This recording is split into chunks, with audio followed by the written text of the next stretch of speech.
Hi, everybody. Good morning. Good morning, Michael Frank. Good morning, Chris Exley, and everybody signing on. Ed Worley. Wow, lots of people on already, right at the top of the hour. 0500 here in San Francisco. 0800 if you're on the East Coast. Noon, UTC, 1300 where Graham Sweeney is in Scotland. Good morning, Graham. What happened to your audio? Say again, Graham. There's your audio's up. Good morning, Tom. Good morning, sir. And we also see we've got Gordon Smith on. Hello, Gordon. How are you, sir? Good afternoon. Very well indeed, and looking forward to the day's action. You're in Copenhagen, so it's 1400 for you, 1300 for Graham. It's 1400 also in Barcelona, where there's not much wind. I just had a natter from with somebody, an expert who's out on the race course, one of the senior super serious team members, senior serious team members. Let's see if I can get ESPN. ESPN. Oh, I got it up here on the screen. Let's see if I can get that. I've got a reminder even.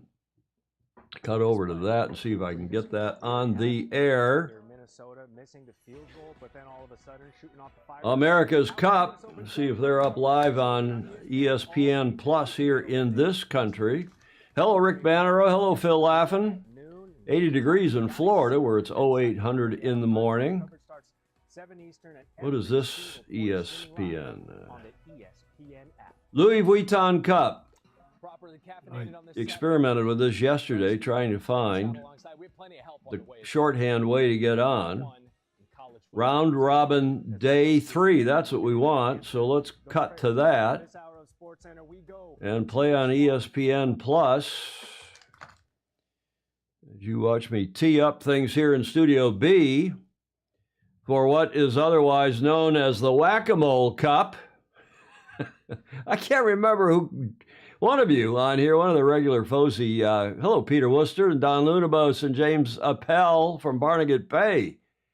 Hello, James on the East Coast here. DeYoung, lots of people on here. Even Stingray is up in Seattle where it's 0502. Ted Ryman in Cape Town. Yeah, Peter Worcester's in Little Compton, Rhode Island, but one of you dubbed it this Whack-A-Mole Cup. Today, of course, is the 31st. That was me, Tom. Who was it? Was that you, Graham? Yeah, it was indeed, yeah. Okay, we'll give you credit for that one. Good for you. We are on day 3 of the Graham Sweeney's Whack-A-Mole Cup. If you want to join us via Zoom, as Graham and Gordon Smith have done, it's 267-220-6570, 220-6570, and it is 1851 for your passcode, 1851. No surprise why I chose that as the passcode. We are on day 3, as we said. The results yesterday were only 2 races because the wind quit, only 2 of the 4 scheduled.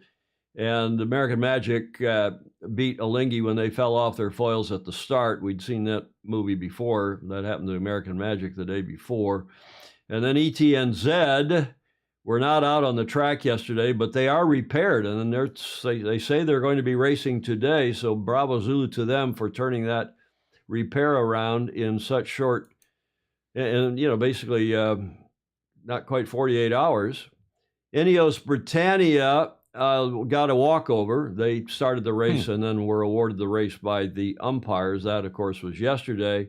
So there are the results with all 4 challengers, except for Alinghi, 4 of the 5 challengers on 1 win. And you have to note that American Magic and Orient Express, the French team, both have a loss as well as a win. And at the end of the round robins, as you all know, the top 4 teams go through to the semis. There's what we're looking at today on day 3. 6 matches, I'm told. Ian Murray's going to try to get 6 matches in, so this could be a marathon session with these 6. We've got the Italians against the Americans. That should be good. As the first match left over from yesterday. The Kiwis against the French, probably not so good, but we'll see how the Kiwi boat is. And then those next 4 matches that we'll get into in a sec. Let's go back to the cable here as they're introducing this first race on ESPN Plus here in this country.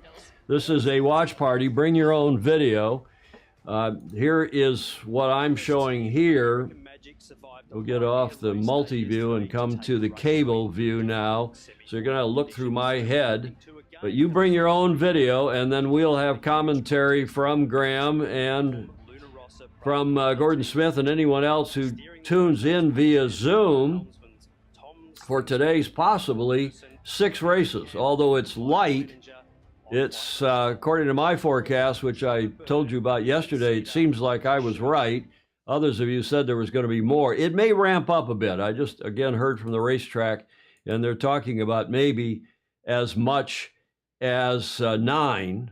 One can only hope. But at 14, oh, this is Sunday's forecast. Where is Saturday's forecast? There's Saturday's forecast. At 14, which is race time, 2 o'clock in Barcelona, talking about 7, gusting 7. So that's basically what we had yesterday. And of course, as you all know, they require 6.5 knots to start a race. And that's a 5-minute average, a boxcar average, as Ian Murray calls it, the race director from Australia, the esteemed race director from Australia, 5-minute boxcar average. Let's get back to the cable here and see what we've got out on the race course. As there's the Americans start in 16 minutes and 45 seconds. So we're not in a big rush to see what's going on in the track. As you can see, there's very little air out there. The Americans sitting on their boat, tied along or holding on to their tender, the chase boat. And let's hear what the commentators are saying. To go with a smaller jib. There we go, looking at Luna Rossa, just getting them both ready, just in case. They'll definitely be looking at sort of in between a J1 and a J2 jib, so having them both there on the deck ready to go. They'll be making a call, talking to the meteorologists, and you watch how quick these guys get it out of the bag when they have to. We can also see in this shot, a great shot here, just how close they are to the beach, but also it's a bit bumpier. Well, they're not that close to the beach. It's foreshortening by the long lens. I want to go to my jib slide here. We'll let Shirley Robertson go for a minute. The jib size is AK codes, and I've been trying to get the experts to agree on which of these boats is carrying which code, and most everybody agrees that's a 4. You can see the jib only goes up to the second speed stripe on their mainsail. Cut to that. Camera 4. These are we called speed stripes that help the cameras show the depth of the mainsail, digitize, in fact, the depth. But this little flat top jib, square top jib, is what the experts all tell me is a 4. And then they say that is a number 3 on Ineos. The pinhead jib goes up a little bit above what is their 4th. And those speed stripes can vary depending upon the team's wishes. Then this, we're arguing about whether that's a 2 or some teams and experts are calling that a 1.5, a code 1.5 or J1.5. A 1 would go all the way up to the, would be a full hoist jib right up here to the eye point on the front of the mast. It's still fractional rig, but it would go right up there. And that's what they tell me they would call a 1, which makes sense. And then down here on this would be a 3 again on, what is that? Is that Prada? My lower third is covering that up.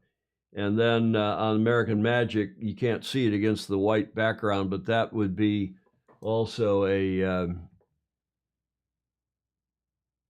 I can't see my own graphic there.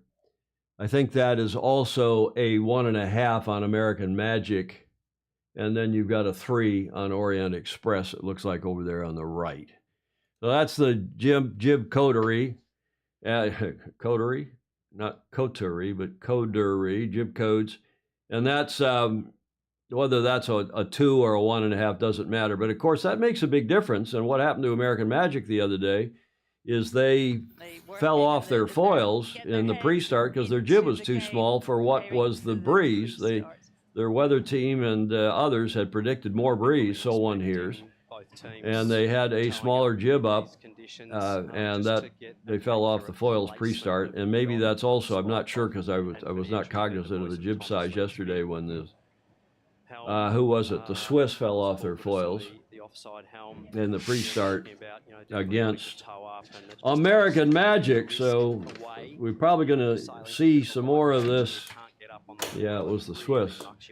We're going to see some more of this, sadly, replays of one boat foiling and one not, and then both boats falling off the foils, and then maybe the other one coming up and accordioning up or concertinaing up to who had been the leader. Steve MacGyver talking here. As you can see here right at the bottom, it just dropped on the crane. There was a malfunction. Talking about ETNZ's repair. Bravo Zulu to their short team. There's the head of their short team. And again, Bravo Zulu for that. And let's see how the boat is. They may have more problems they don't know about, but they're a pretty smart group. And I'd be very surprised if they are not really up to speed today. Say hello to a few more people, then take a breath here and see what Gordon and Graham have to say. Randy Terwilliger, thank you from New London, Connecticut. Hello, Randy. Good morning to you on a Saturday morning where it's 8:11 there on the East Coast in Connecticut. New London, Groton, New London. We have a big Navy base there, a big submarine base there. And, of course, the Coast Guard Academy is also right there in that same corner of Connecticut. Mark Holland, good morning to you, sir. Again, nice to have you back on. Lunabos across the bay, the last boat floating wins. Yeah, right. Alex Hayworth, duckbill platypus rudder on Ineos. Extra area off the back elevator. Okay, we'll see that. Thanks for that tip, Alex. A Brit who's very close to that team, technically. He seems to get a lot of info. Richard Lawton, good morning from up in Washington State near Seattle. He's in Port Orchard. Stingray, of course, is in Seattle. David James, to be quite honest, it is a little early. Come on, David. It's 05:12 here. You're across the bay in Sausalito. Good morning to you. Julie Aarons is up in Cleveland where it's soggy and wet, she says. She's a big fan of ETNZ, but also of American Magic. Julie Aarons, who sailed a good bit of her adult life in the Cleveland area. Fingers crossed, all good with NZL training to win. Yeah, I totally agree. We all hope that they are. That's John Emmett. Good morning, John. Good afternoon to you, sir. And are you in Weymouth? Alex Hayworth, Hampshire 2, Ratcliffe Super Yacht finally in town. Yeah, thanks for that AIS that you sent over to me. That boat is there. So, Sir Jim out there to watch his team. There's the course. They're showing 9 knots on the track. 10 minutes to the start. Doesn't look like 9 knots, as it looks like they're about to tow Prada onto their foils. What a ridiculous sport when you have to tow a boat up onto their foils to get going. I don't know. It seems to me like the old days when you had to push start a car. I don't know. Krasimir, these boats rely on the hills mostly for their aero properties. The hills, the hulls, I guess you mean, if this is the typo there. If the structure is solid enough and foils undamaged, fast belly repair is fine. Hello, Annie Gardner. Yeah, it's early, but, you know, we're up and at 'em for the 3rd day in a row. Do it again tomorrow, I guess. Julia sends everybody her regards. She's upstairs in the Commodore's suite. She was on bright and early this morning as Graham and I were getting the show ready to go on the road. Graham, speaking of Graham Sweeney in Scotland, what are your thoughts this morning or your afternoon? Well, it's like you've pretty much covered it, Tom. I mean, if they can stay on the foils, we've got a race, and if one of them falls off, then we don't. And it seems such a shame when we get to a point where we have to hope that everyone gets around the course. Okay. Here's an interesting comment, Graham. Thanks for that. Mark Holland thinks that Magic has used their 15-minute delay card. And remember, each of the teams has this delay card. There is Prada. There's Luna Rossa Prada Pirelli up on their foils. Each of the teams has some number, and I don't know what that number is. Maybe one of you can research that or knows off the tip of your tongue. They have a 15-minute delay card if they have a technical problem before a race, and it seems like one of the teams have played that card, as normally the racing would get underway just about now at 5:15, which would be 14:15. They normally shoot for 14:14. So we don't know. Oh, it was, yeah, Alex Hayworth confirming he's hearing that the 5-minute card was used by American Magic. And maybe they're just trying to delay the start for more breeze, and they're calling it's a technical delay, but who knows? James Appel, the Sailing Power Connecticut College is also in New London, there in that southeast corner of Connecticut. Yeah, there's a lot going on in the southeast corner of Connecticut. Essex River, Essex Yacht Club. Chris Doer is also in Cleveland, watching from the Mentor Harbor Yachting Club. Good club. What's Jimmy Spithill saying? Very hard for me to choose a side Jimmy now. and Francesco The pressure is aboard on the Luna way. Rossa Prada Pirelli.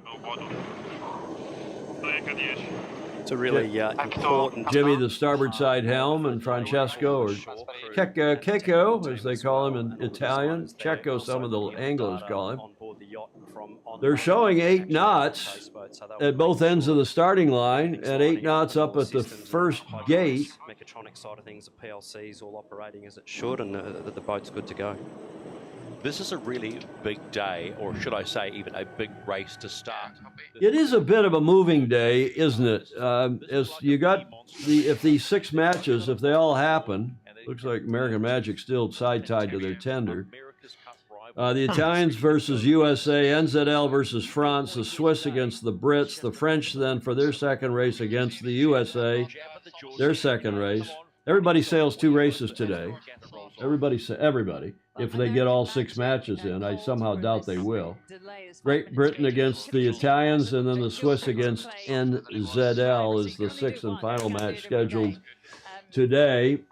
And while we wait, why don't we go to Gordon Smith in Copenhagen wearing a, tell us about your very cool shirt, Gordon.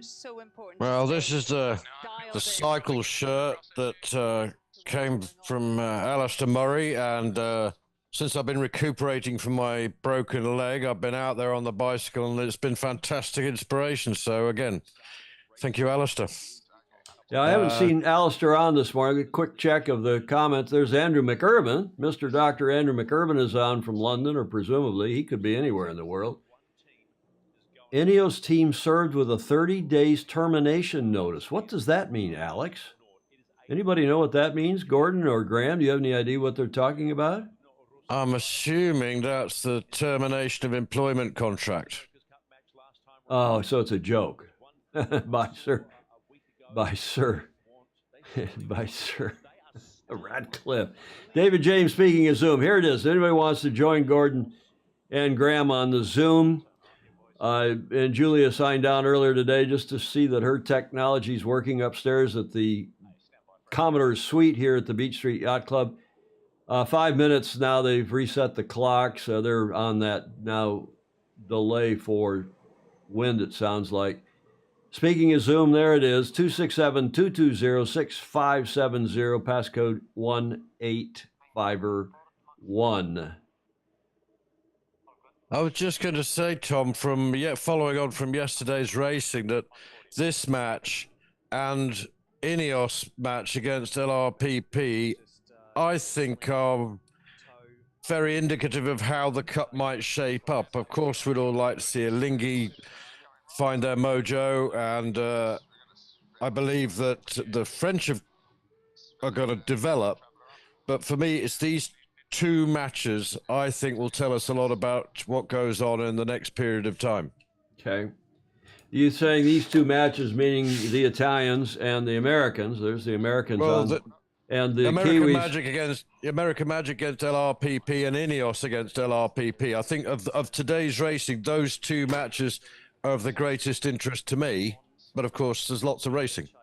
Yeah, I'm also interested to see the Swiss race against the Brits, which is the 3rd scheduled match today. I think seeing a Lingy, Gordon, and the Brits, that is going to be an interesting race, especially in the light. They are 3.5 minutes, they say, 3:30 now to this start. Both boats foiling up and foiling around in the pre-start area. They both have to enter at the, 10 seconds before the 2-minute mark and then at the 2-minute mark, depending upon which end they're coming in from. Alex Hayworth confirming they have 1 delay card per team per round. Ted Ryman sending his greetings to you, Gordon. Good to see you, he's saying. Phil Walker, no wind, AC 37 Barcelona. AC experience closed. It's that is that Shoreside Center. It's for VIPs only. The shop is closed. They're still painting it. Fan zones are empty. The bases, okay. ETNZ's 2 massive screens, some AstroTurf on an old hull. A Lingy, nice little shop simulator, old hull. The best in poor competition. Britannia closed, no access. USA as above, ITA. Okay, so not apparently too interesting on shore as we're 2.5 minutes. There's a 12 sailing around, an old French 12, F7. Which one is F7? Anyone remember? Here comes 220. Here come the Italians in from the upwind port end of the starting line. They enter with 10 seconds to go, 210. And then you'll see the Americans coming in. They stagger that, different from traditional match racing, so the boats don't come bow to bow, or at least normally won't. There's that 12 again. The Italians in and high. The Americans starboard tack right of way. Tom Slingsby on the wheel there. In behind and extending on starboard tack in toward the lower left corner. That won't last long. There he comes around. As Prada continues to the lower right corner of the start box, 1 minute and 30 seconds to go. Hamish Ross is on. It's 20 seconds after midnight. 22 minutes after midnight in Auckland. Good morning to you, Hamish. Graham Clark is very excited about this race. Yeah, Krasmer, we got that 12 meter in the background just for you. Matt Suzuki in France, bonjour, bonjour to you. Is that French kiss, Ed Worley, really? Well, let's pay attention to hear what's going on. Less than a minute to the start. And here come Prada, astern of, but slightly to windward of the Americans' track. Up the track, do you want the upwind right or the upwind left, Gordon? Sorry, if we follow on from yesterday, then the left, but I haven't had a chance to see the wind map over the course day, which of course would have been extremely instructive. What do you like, Graham? Upwind left or upwind right? I'd like to see the map as well. Ha! You guys. It looks like the Americans are fighting for the left at least. And what has happened is that 10 seconds ago here is that early in the leg, it looks like the left is favored. Then later in the leg, it looks like maybe the right has been favored. The same easterly or southeasterly as we saw yesterday and the day before. Good starts by both boats. The Italians tack off. Magic split tack start. Well, sort of a split tack. American Magic. Really American Magic, without having tacked, have a 40, 50 meter lead now, heading to the upwind left early in the leg. Luna Rosa, I think Glenn Ashby is right. They have to sail off to get out of the gas. 100-plus meter lead now. See how the speed. No, watch how much the speed decreases coming out of the tacks and relative between the boats, how much it decreases now also on LRPP when they tack. And that dip, whoever dips the least in boat speed, some indication of how well the boat's performing in these conditions coming out of the light. That's Peter Lester talking. And when they look round their forestay, they'll see that American Magic have got a comfortable lead. American Magic came off that line. They were only 5 meters back. I mean, nothing, and doing 32 knots. They were launched. 50 minus for him. That's good. 175 meters. So if these boats are 75 feet long, call it 30, 35 meters. American Magic making life hard. Sorry, call it 25 meters. So 150 meters to 6 boat lengths. American Magic now decreasing a bit their lead. And again, the teams try to minimize their tacks and jibes. As Sail GP would say, their maneuvers. As you cross the start line. Bloody hell. Just high edge here.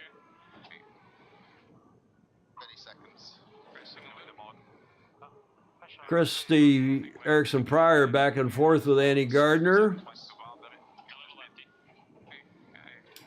Apparently they're racing an S-boat in Narragansett Bay. Christy and probably Trev, her husband, esteemed, famously good sailors, both of them. LRPP now trailing, apparently. Yeah, see what I was saying about more pressure on the upwind right later in the track? They may be benefiting from that, the Italians. The Italians of late. It'll be interesting to see. If you're watching in the States and want to know what we're watching, this is ESPN Plus. It's behind a paywall. It's the only challenging country or defending country where you can't watch live either on the internet or on cable or on broadcast TV.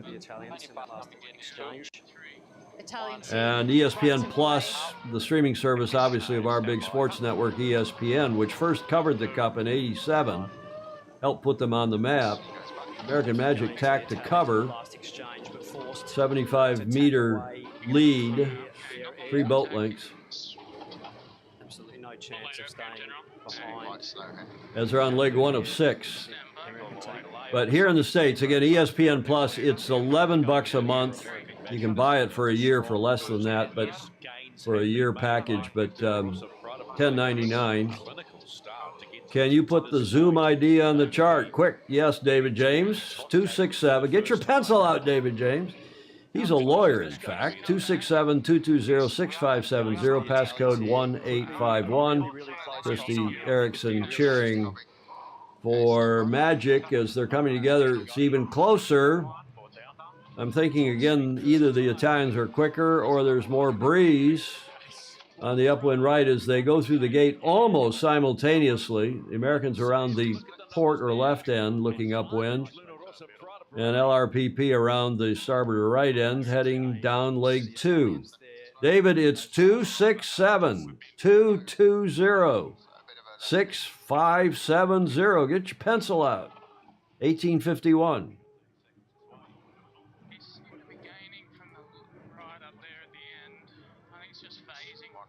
Slowly going right now. Maybe a shift on the right. Consistently more pressure for the Italians. They still seem to have too much audio coming off the boats to my ear, but you all that are watching on your own devices, watching the audio.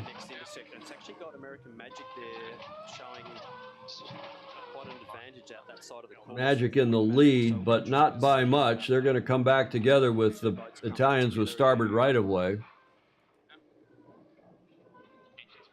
This is the race committee. We are moving the windward gate, shortening the course to 1.2 nautical miles. Okay, they didn't change the access. That's Melanie Roberts, the race committee communicator, the course communicator for Ian Murray. It looks like the Italians are in the lead. Americans with a reputation for being quick downwind have lost the lead. Italians ahead by a couple boat lengths at the cross.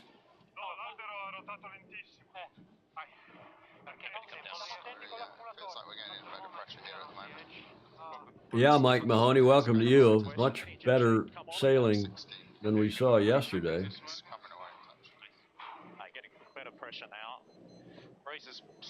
At least Louis Vuitton is using knots. Yes, Ed Worley, couldn't agree more. Well, Krasimir, no cover, because if they jibe, they're going to lose. You know, they're sailing this boundary-to-boundary racing, which is, you know, not all that much fun for the spectators, but if they jibe in this light air, when they jibe in this light air, it's a big loss.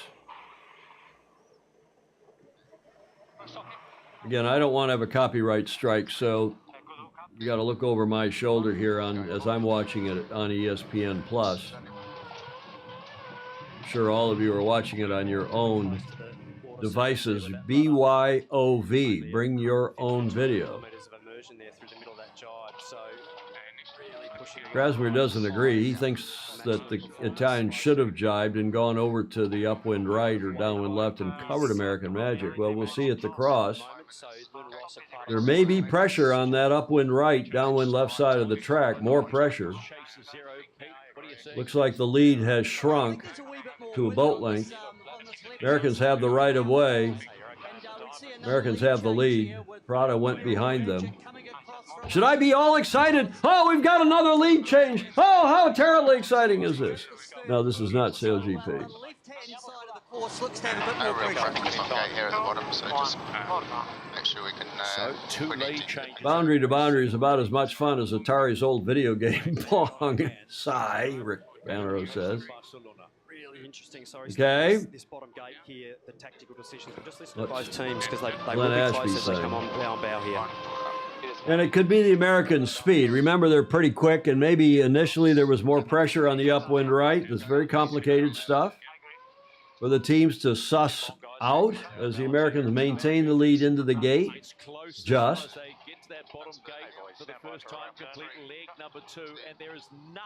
A third of the way through the race. Again, simultaneously, more or less, through the gate. Simo. Roundings.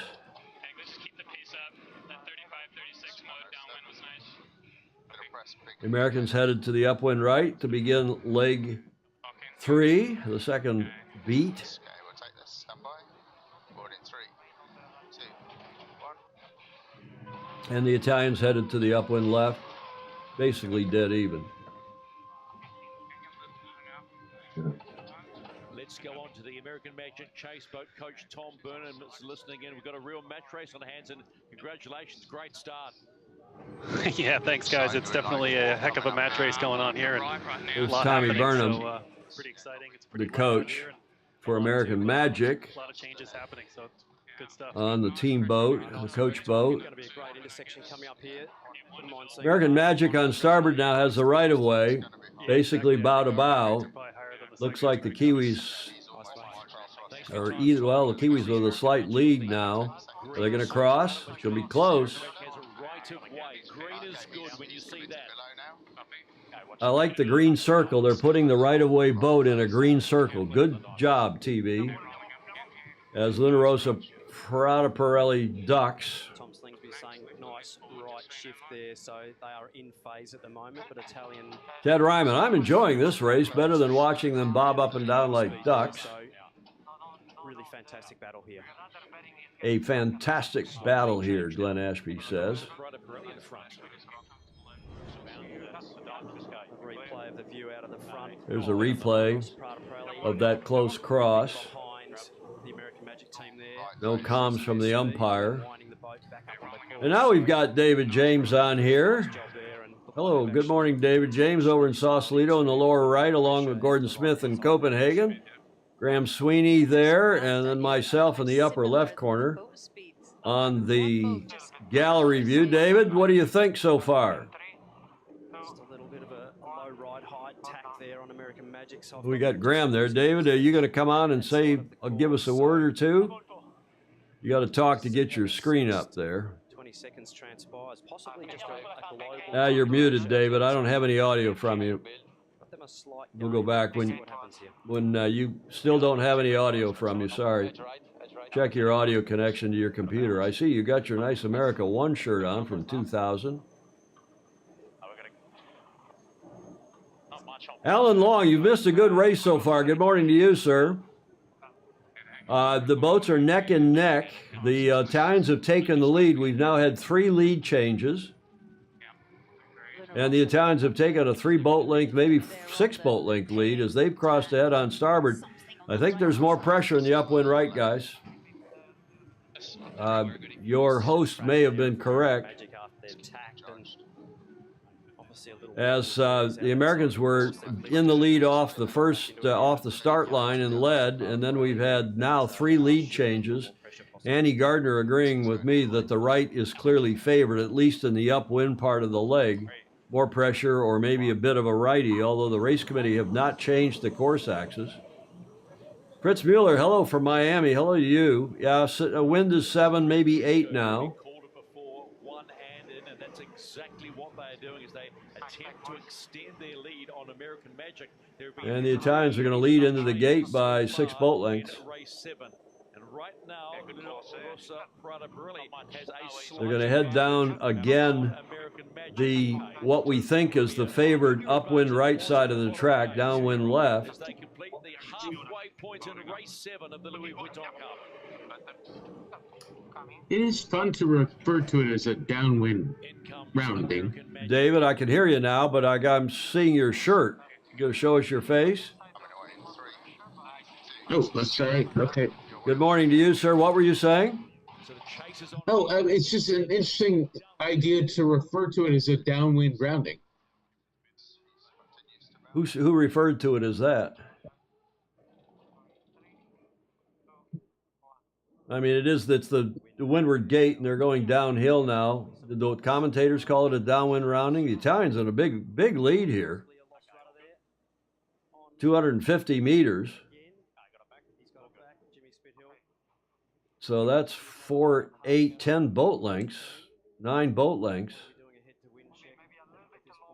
And whether it's pressure or speed, Alex Hayworth thinks it's a bad tack angle on American Magic. Cant was too early out of the tack in a light patch. The cant meaning how much they had the boat canted to windward, which they try to do like a windsurfer, both uphill and down.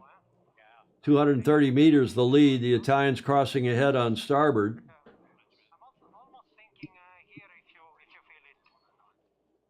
And the Americans astern. So this is confirming what I think.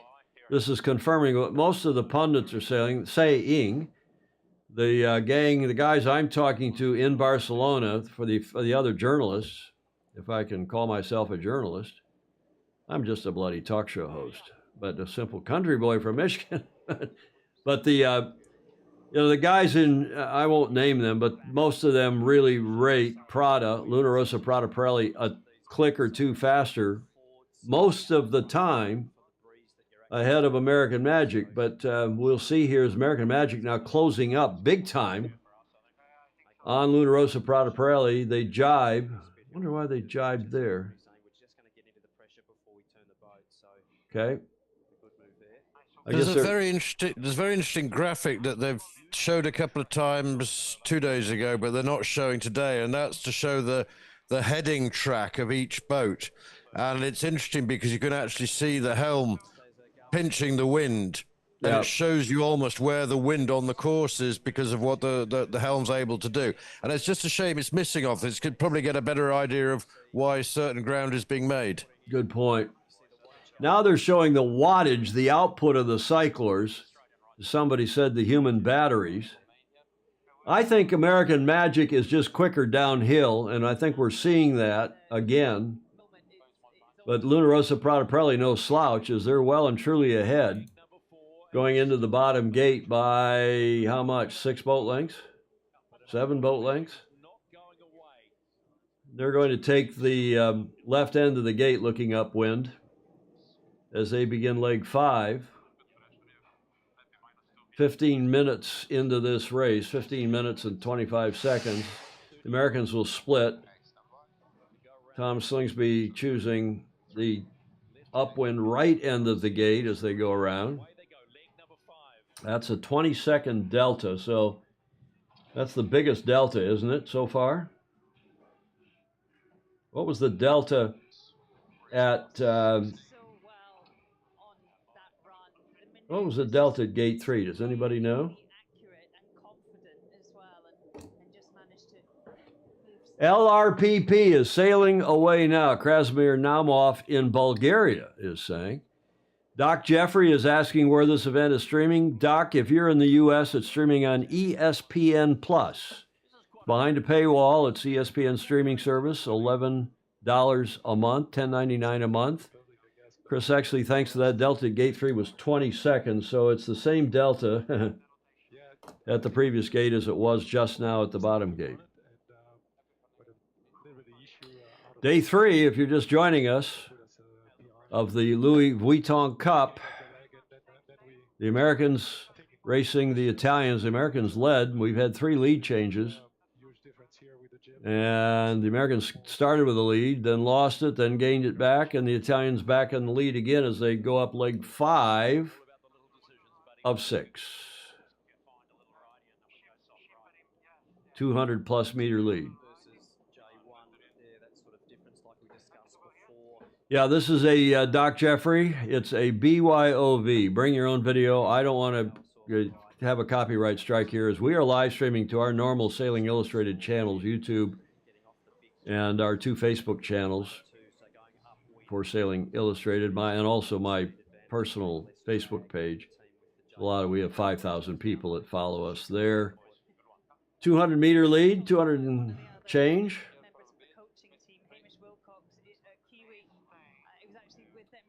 Let's take a look. Anybody check the... Hi, John Mangino. Anybody check the jib sizes as between these 2 boats?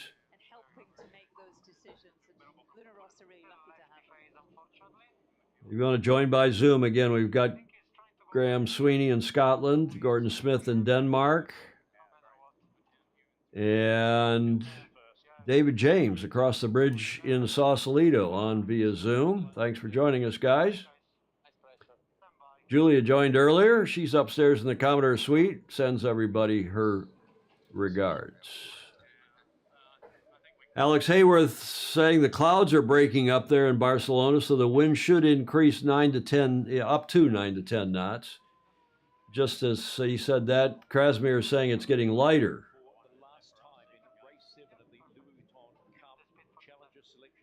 Phil Laffin is saying the best way that he finds to do this is to mute the ESPN commentary and listen to ours. Well, you're very kind, Phil. Now, American Magic is struggling to find some gains. Speed here. 200 meter, not much change in delta here. The difference, the distance between these 2 boats. Once the Italians got in the lead and asserted themselves here, as they're going into the top gate with a couple 100-meter lead, they're going to go down the right-hand side downwind. Leg 6 to the finish.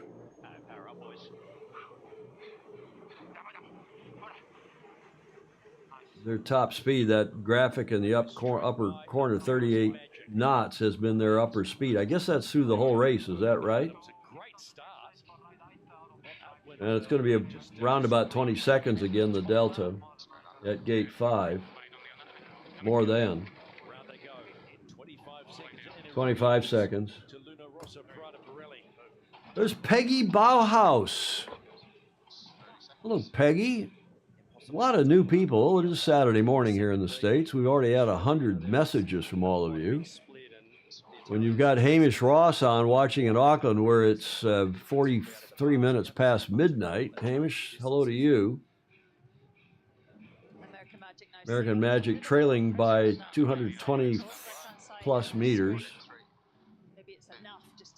Let's look at these jib sizes. Anybody catch the jib sizes? Well, we know they know how to chase. I think it was against Ineos Britannia when they had the terrible start. They were well behind there.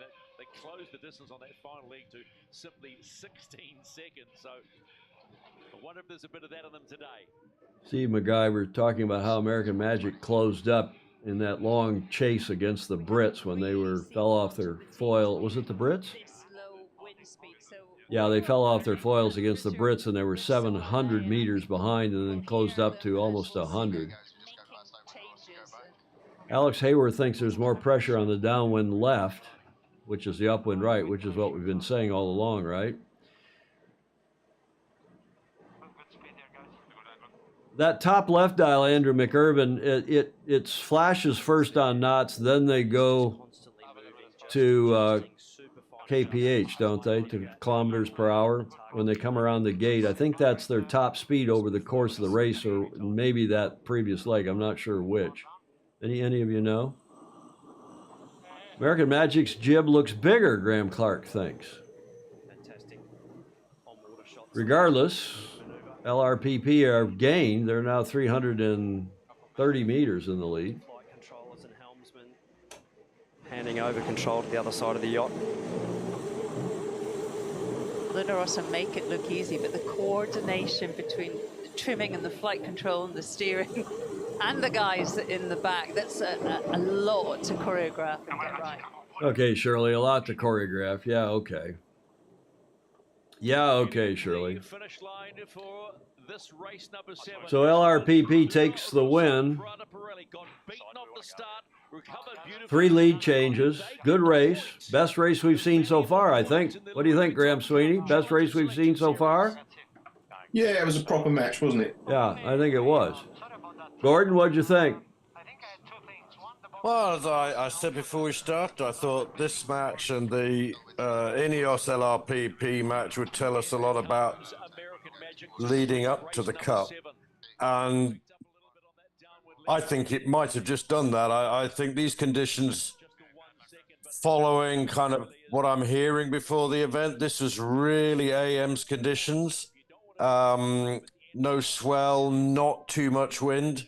And LRPs have dominated, or come out on top, shall we say. David James, you have a comment?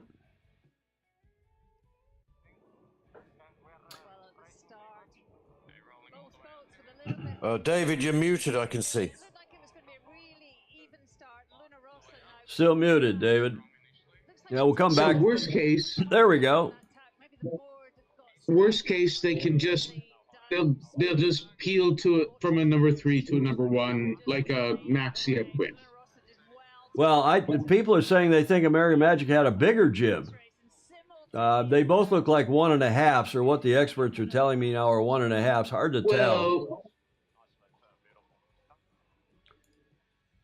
I don't know what size those jibs are. If you've ever sailed in really, really light winds,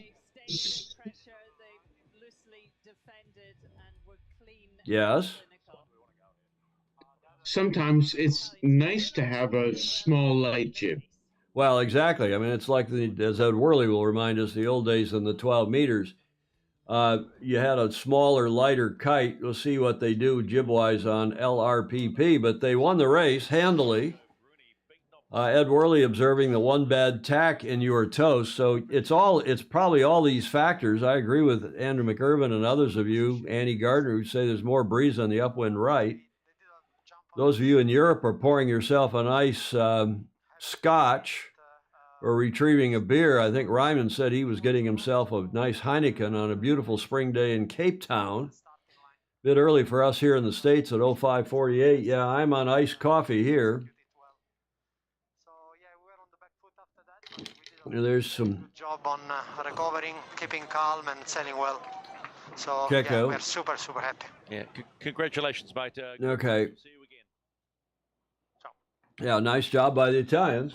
And we shall see here now in this next match how good the Kiwi boat is, because the Kiwis now are scheduled to race the French in this next one. The French have, they're probably better than we thought, and maybe since the Swiss broke not 1 but 2 rigs, maybe the Swiss are not as good as we thought, or have come a cropper. There's a good old-fashioned expression.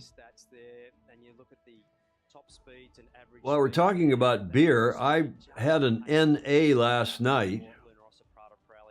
I had a non-alcohol beer at dinner, as I want to do these days, and I was at a Mexican place here called Taco here in the marina in San Francisco, and Taco.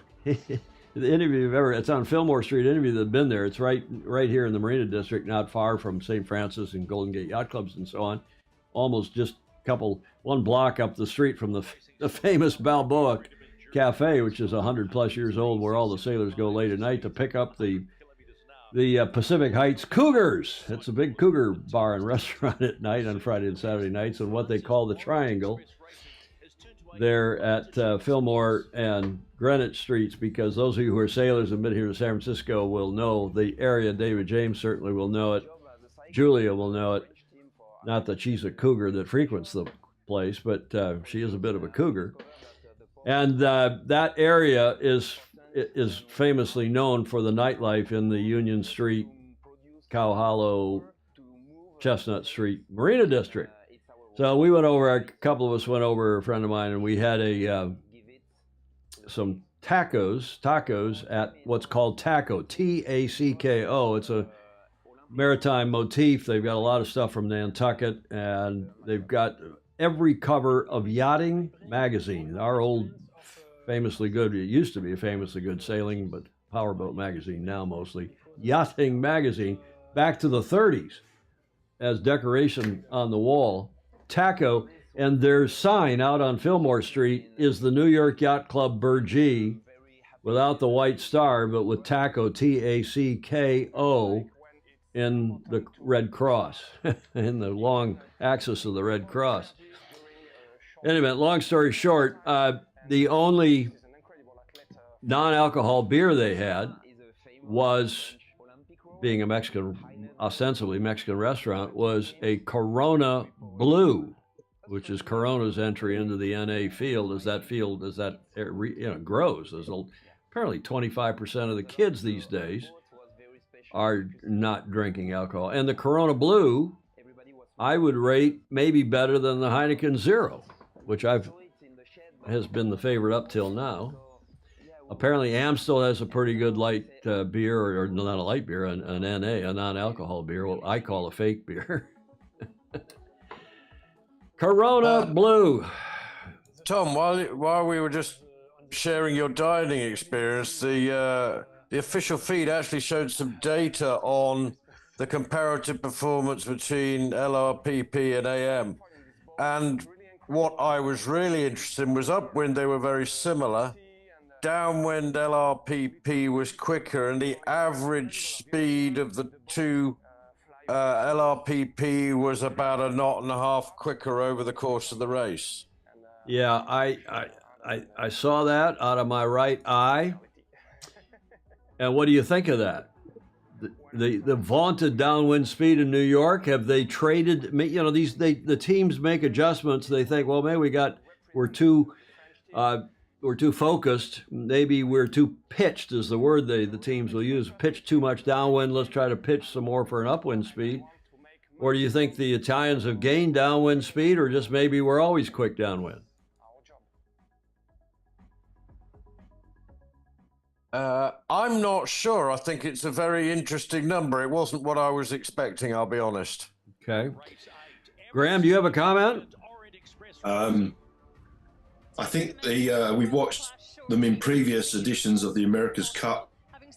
The Italians are very good at learning. They're very quick at learning the game.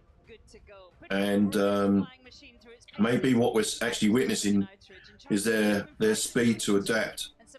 And their boat is quick, but if they can tap into getting that thing going, it could be hard to beat.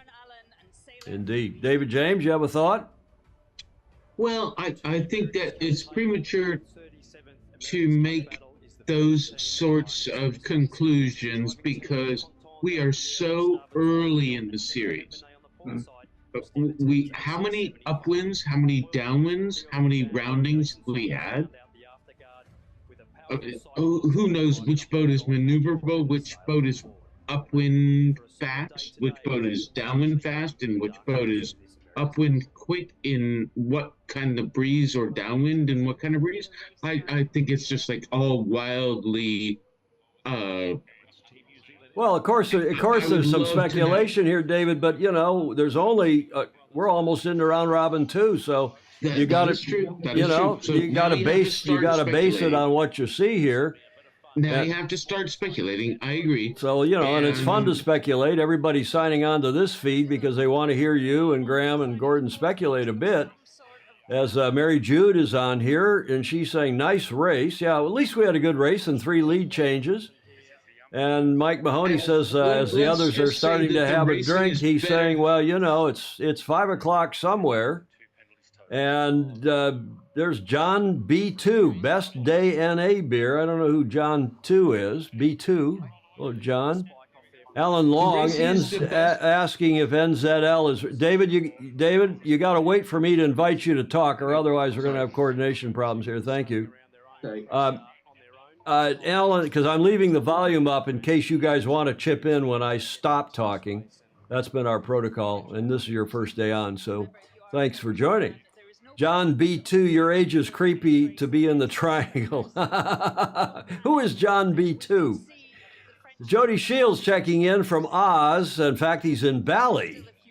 He's always on holiday these days. He wasn't out at Ayers Rock for a while. Now he's in the Bali Yacht Club. Whole time for me and the Minister for Good Times. Whole time.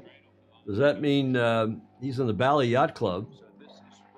McNabb Yacht Club, John B2 is saying. J. Frederick Bland, good morning to you in Austin, Texas. We got a start going on here. Let's get back to the yacht racing. Yes, the Kiwis are racing against the French. I don't see the French anywhere. What's happened to them? The French have a penalty. They must have fallen off their foils. What is going on here? I'm sure there are just a lot of smiles on the faces of that team. That Taihoro is out. And Steve MacGyver, the head, the host commentator, is a Kiwi. So as Emirates Team New Zealand cross the line, France, we've this is just the race heard, committee. and you would have Good heard, copy. Chris Elliott is watching from North Carolina as we see Team New Zealand go away through the starting line, go uphill after repairing their yacht after the yacht was dropped onto their cradle. And we got word last night that they would be racing today. They skipped yesterday. There are the French, way off. So they got a boundary penalty. They got a late. They're done. They're cooked. So we've got another non-race here. That does count. It's a race against American Magic. So they are in a race to get whatever's not working ready to go. But while we have a look at A race to get what? Come on, Shirley. Nice win already, Ted Ryman says, yeah. Look at the boat. It doesn't look like it's been in any bother. It looks brand spanking new, straight out of the dealership. Straight out of a dealership. Okay, Steve MacGyver. But bravo Zulu to them. You got to give them a lot of credit. They have at least as good, if not better, short team than all the others on the track. And there is the whack-a-mole, as Graham calls it. Graham Sweeney, I guess, dubbed that. Whack-a-mole America's Cup. Whose head is up and whose head is down is the French. Come on, show us the French again. We're tired of looking at their foils, guys. Show us where the other boat is. And we'll hear Richard Slater, the chief umpire, coming on in a minute, saying, umpires, race has been awarded to Emirates Team New Zealand. Fantastic to see the boat wheels up and back out there again, and the guys. Glenn Ashby, a commentator, so he is with Emirates Team New Zealand. He's been coaching the French. He will not be amused because, of course, the Kiwis sold a design package to the French. And the French being a day late and a dollar short, they've had the least amount of time sailing in Barcelona, or sailing in an AC-75, I should say. I think the Kiwis have not had a lot of time in Barcelona, but they had a lot of time before they left New Zealand and put their yacht, on a ship. Alan Long saying, Whiskey Tango Foxtrot. Yeah, Alan, this is not a fun look. Do you think, in your experience, is there any sense of just a little bit of nervousness getting back onto the water and just, little crossed fingers that everything is hunky-dory? Yeah, and, these poor commentators, they've got the four of themselves to chit and chat, and they're doing whatever the producer tells them to do, and I have the advantage of having all of you smart people on here, the FOSI, the Friends of Sailing Illustrated from around the world. We have lots of great sailors on here, lots of America's Cup fans, not just three co-commentators with an admitted non-sailor, Steve MacGyver, who I think the telecast has been fine, just fine. It's not perfect by any means, but the vision has been good. Commentary has been good, and you can't get anyone better than Aussie Glenn Ashby and Brit Shirley Robertson and the Kiwi Peter Lester, who's on, at least he has been, I believe he's still out there on the course on a TV boat. John B2, what's your real name? We'd love to know your real name. John B2 saying nice things about this watch party. Saying the commentary is better here. Well, again, it's because of all of you. David James, what do you think? Have the Kiwis, if they keep their boat together, have they already won the America's Cup or not? Or am I being too speculative here for you? Well, I think probably a little premature. I mean, no offense, but having attended Valencia, having attended Auckland, having attended San Diego, I think it's very easy to get ahead of one of ourselves. Now, why have you changed your hat from a Mount Gay, what I guess was a Big Boat Series hat, I'm not sure what it was, to a Dorade hat, that famously good yacht designed back in the 30s, designed and built back in the 30s, and still being raced today? Oh, only because, well, two reasons. It was the Antigua hat. It was an Antigua hat, and it was crooked. And I'll give you 2 or 3 guesses why the Antigua hat was crooked. Okay. And so, having said that, I just thought I would try and get a hat that was not crooked. Okay, well, Dorade is that famously cool Olin Stevens yacht. Still racing. It's been racing on the East Coast this summer. As we're watching now. One of these days, I'll tell you and the Fozy the story behind this hat. It's a good story, but okay, now is not the time or place. Very good. I did not appear, David, in my New York Yacht Club bathrobe this morning. Maybe I this beautiful terry cloth bathrobe that they were making fun of me. Claire Harrington, the Vice Commodore, who is not on. She may be watching quietly in her apartment or out on a yacht. I believe she was going out to watch the racing on the water today. Graham Sweeney, who's been with us Graham's been with us on the Zoom almost every day, even including the 4 pre. I don't think he made day 1, but maybe every race day since then. Thanks for joining us, Graham. Much appreciated. What's your thoughts so far today? Well, I'm just going to put a note in there that be careful, Tom, that the fact you're going to be wearing your dressing gown might be Tom's dressing gown might be the new drinking word. Geez. I don't think we'll do that. Ed Worley's asking, what is ESPN showing now? It's a replay of Round Robin 1, Match 1. This is that match between the Swiss and the French. So obviously they don't have wind right now, or somebody's used their 15-minute delay card, as the next scheduled match is the Swiss and the Brits. The Swiss and the Brits. We'll see what comes up. Phil Guillermin. Did I pronounce that right? Felipe, Joseph. YouTube for video and your comments, Tommy. And thank you, Felipe. What else? Well said, Graham. Takes a sip of Heineken. Likes here anything to have a drink. Look at Graham's moving around there in his beautiful room there. He's in Scotland, about as far north as you can get, up in Yell in the Shetland Islands, about as far north as you can get in the British Isles. Nice to have him on. Gordon Smith is just outside of Copenhagen. Gordon, how's your leg coming along? We haven't talked about your repairing your broken leg there. Are you with us still? Indeed. Yeah, my poor old leg was a bit of a drama. They even considered replacing the top half of my shin and the bottom half of my thigh bone and my knee joint, but they stuck it all back together again, and I'm back on the bike, and so we're good. And your cool shirt from Alistair Murray, for those just joining us, tell us about Yachties Are Hotties. Well, this one, I don't know why. No, this one didn't have that logo on it. That was a slightly smaller shirt, but he found this one in the cupboard as well, so I'm very grateful. Alistair Murray, who's the president of Australian Yachting and is often on here. What time is it in Sydney, and in Melbourne it's 11 o'clock at night on their Saturday night.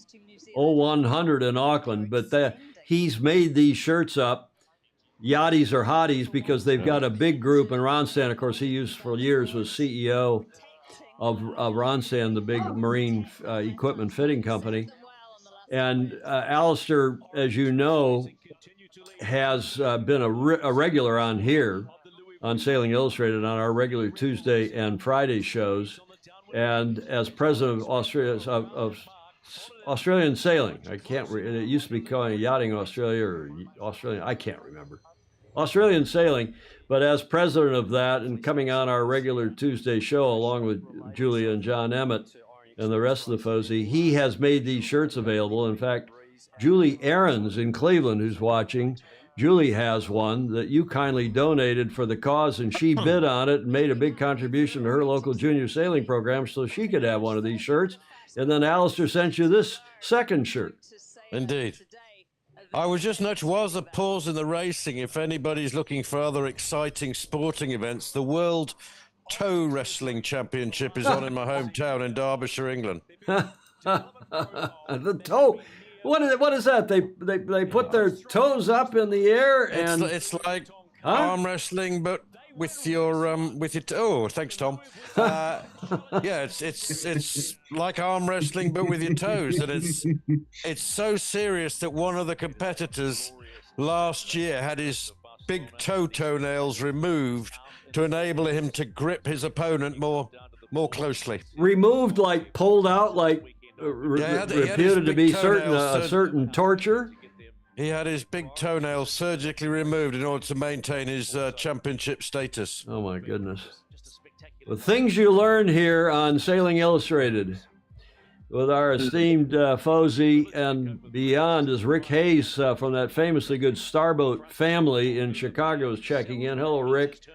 Rick, if you're joining us, we're watching it on ESPN Plus. That's the video here in the States. So buy the $11, the $10.99 package for a month so you can watch ESPN Plus. We're in a delay here. We've had a couple races. The first race was really good between the Americans and the Italians, won by the Italians, 3 lead changes. Now we've had a walkover because the Kiwis, who have fixed their boat after dropping it in the cradle, after the crane failed, and it was dropped into the cradle night before last after, what was that, race day 1. And they beavered away and fixed the boat. They did have some damage to the front of the hull, apparently, and maybe some other things, but they haven't enumerated, but have fixed the boat. They're back on the water. And then the French, something happened to the French, technical problem, and they did not start what would have been today's second race. And that has led to a walkover for the Kiwis. And now we're in delay while we don't know what's going on. If anybody else knows, put it in the comments, please, or guys chime in. But we're waiting for the Swiss and the Brits here on what is day 3 of the Louis Vuitton Cup Round Robin 1. And remember, it's a double round robin. Each of the 6 teams, including the defender, race each of the other 5 teams twice. The defender's points don't count.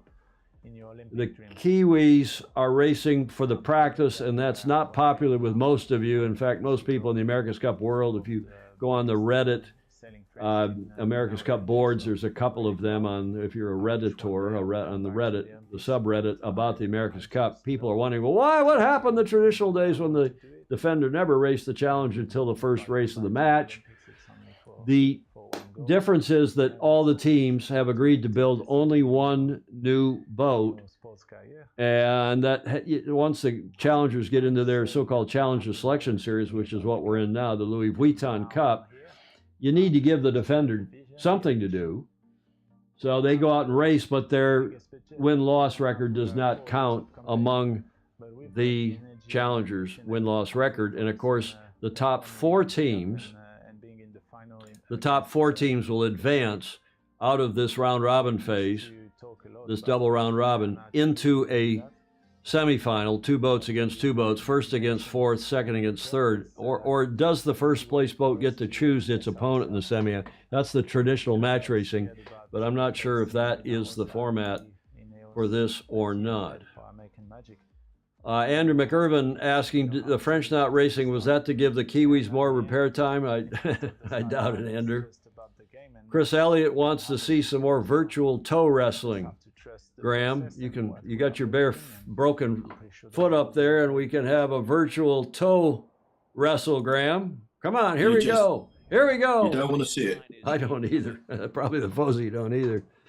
Stingray confirming that, yes, indeed, first place gets to choose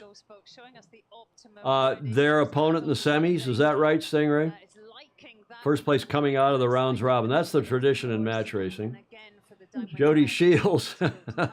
We haven't used the word testicles yet, Jody, which has also been a drinking word. These guys have, those of you who are not with us in our regular shows on Tuesday and Friday, we didn't do our show yesterday because I just have too much on to get up and do these shows, and I didn't have time to prepare our Tuesday show yesterday. But we do those regular shows on Tuesday and Friday, and we will do, yesterday's Friday show. We will do a show this Tuesday, and Julia will come down and join us at her desk over here in the studio. Yeah, Stingray confirming, correct. The first place team out of the rounds robin gets to choose which of the other 4. We've got some racing going on here now as they're now introducing the teams. Ineos Britannia and the Swiss. I think this could be an interesting race as well, gang. What do you think, Graham? Well, in as much as I've got to keep my loyalty for now. What hat do you have on now? Canada 2. Yeah, I thought I'd just throw it in there.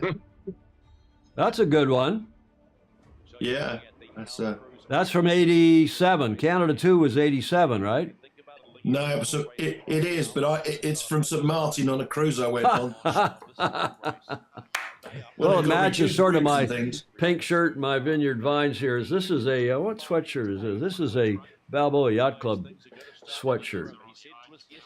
A nice hat, Graham. Who's going to win this next match? You're a Brit fan, I know. The Brits going to win? Go with it. Huh? I've got to go with the Brits. You're going to go with the Brits? I'm going to go with the Brits. Gordon, you're a Brit. Who are you going with? Well, on form base so far, I would put it this way. If Ineos don't win, it's a problem. Yeah, fair enough. Fair enough. David, who's your pick for this next race? It's a tricky one.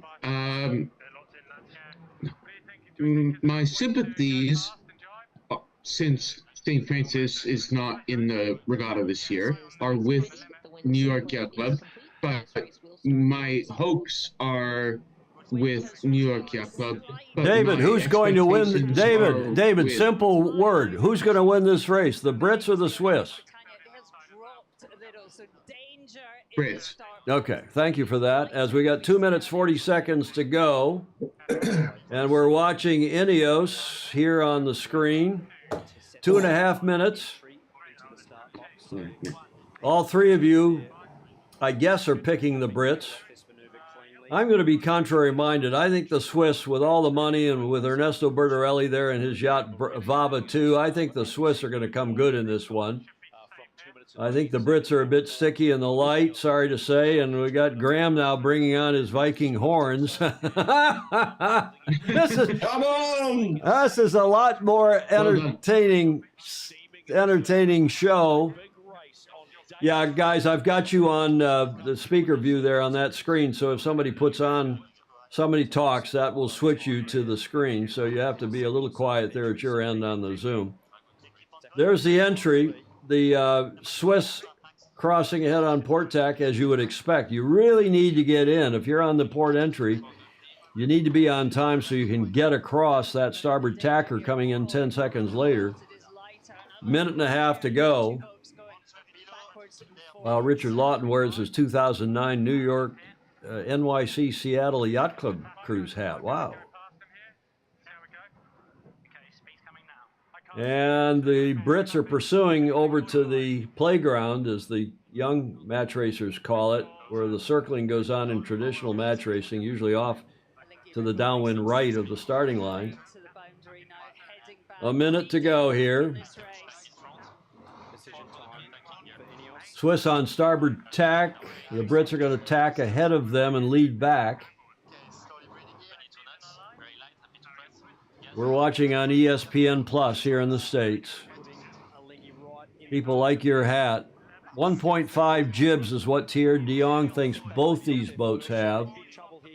Not the full hoist ones and not the little bit shorter code 2s, but a 1.5. We were talking in the pre-show.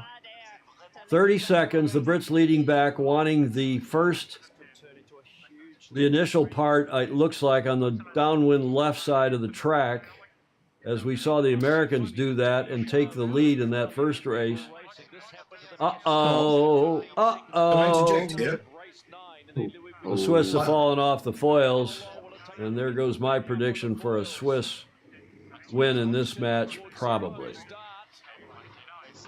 Swiss are off the foils, doing 9 knots. The Brits are doing 24 knots as they cross the finish line, or start line rather, with a beautiful start.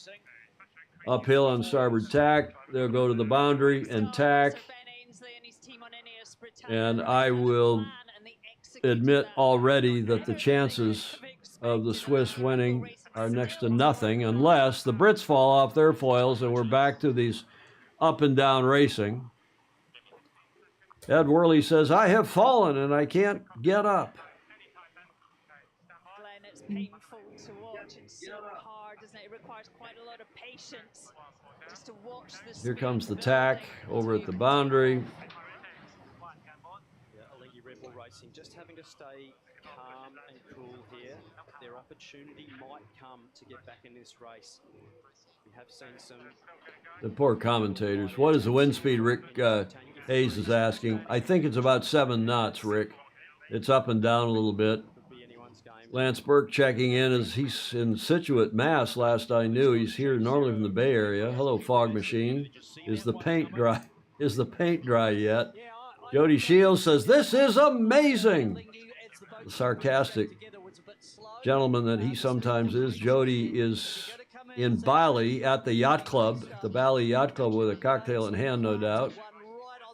Joe Holtzman, here we go. Joe is a longtime sailor in his mid-80s, and he is up in Estes, Colorado, where he's retired. Andrew McIrvin, Mr. Dr. Andrew McIrvin, the Secretary General of the International Maxi Association. He'll be at Stag Cruise this year as our VVIP guest, giving the keynote. First time we've ever had a keynote address, an opening address, State of the Sport address at Stag Cruise. End of this next month, end of September. Tom, just for a moment, while this not very exciting race is going on, I am curious and wondering if it's my own memory. But have Alinghi and AM and 1 or 2 others all fallen off their foils in the same part of the water on pre-start? Is it because they're maneuvering in low wind speed, or is it?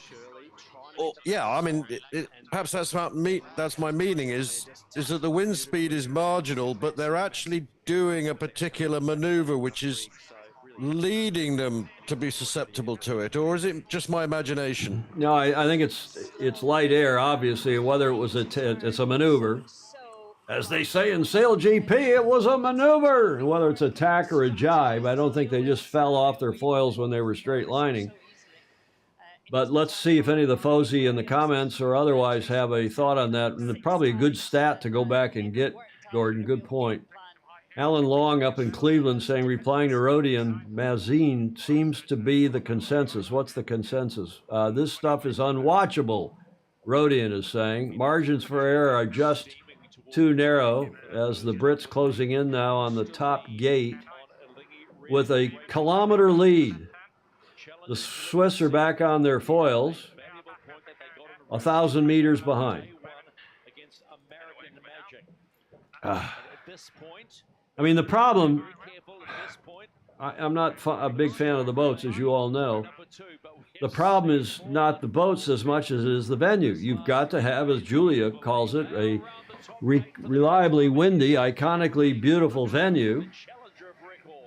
And Barcelona's a nice town, but as everybody knows, as Luca Devoti said on our Friday show a week ago, he said, you know, everybody that's ever sailed in Barcelona or in the western end of the Med or in the Med knows that this time of year, August going into September, going into October, the breeze is light to nothing.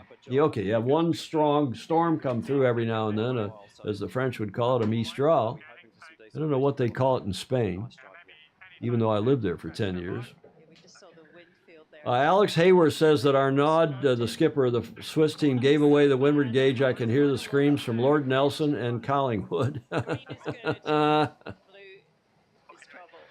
Light air ahead and behind. Yeah, there's been a lot of speculation, Gordon Smith, about vortices, about the tornadoes coming off the trailing edge of these boats, sails, and that those, in the light air, those little mini vortices or tornadoes, or just some cultures use different words for willowaws, and that if you sail through one of those, as the boat coming into the lower right corner, for example, and you sail through the other boat's little tornado, disturbed air, that may knock you off the float. I don't know. That's very interesting.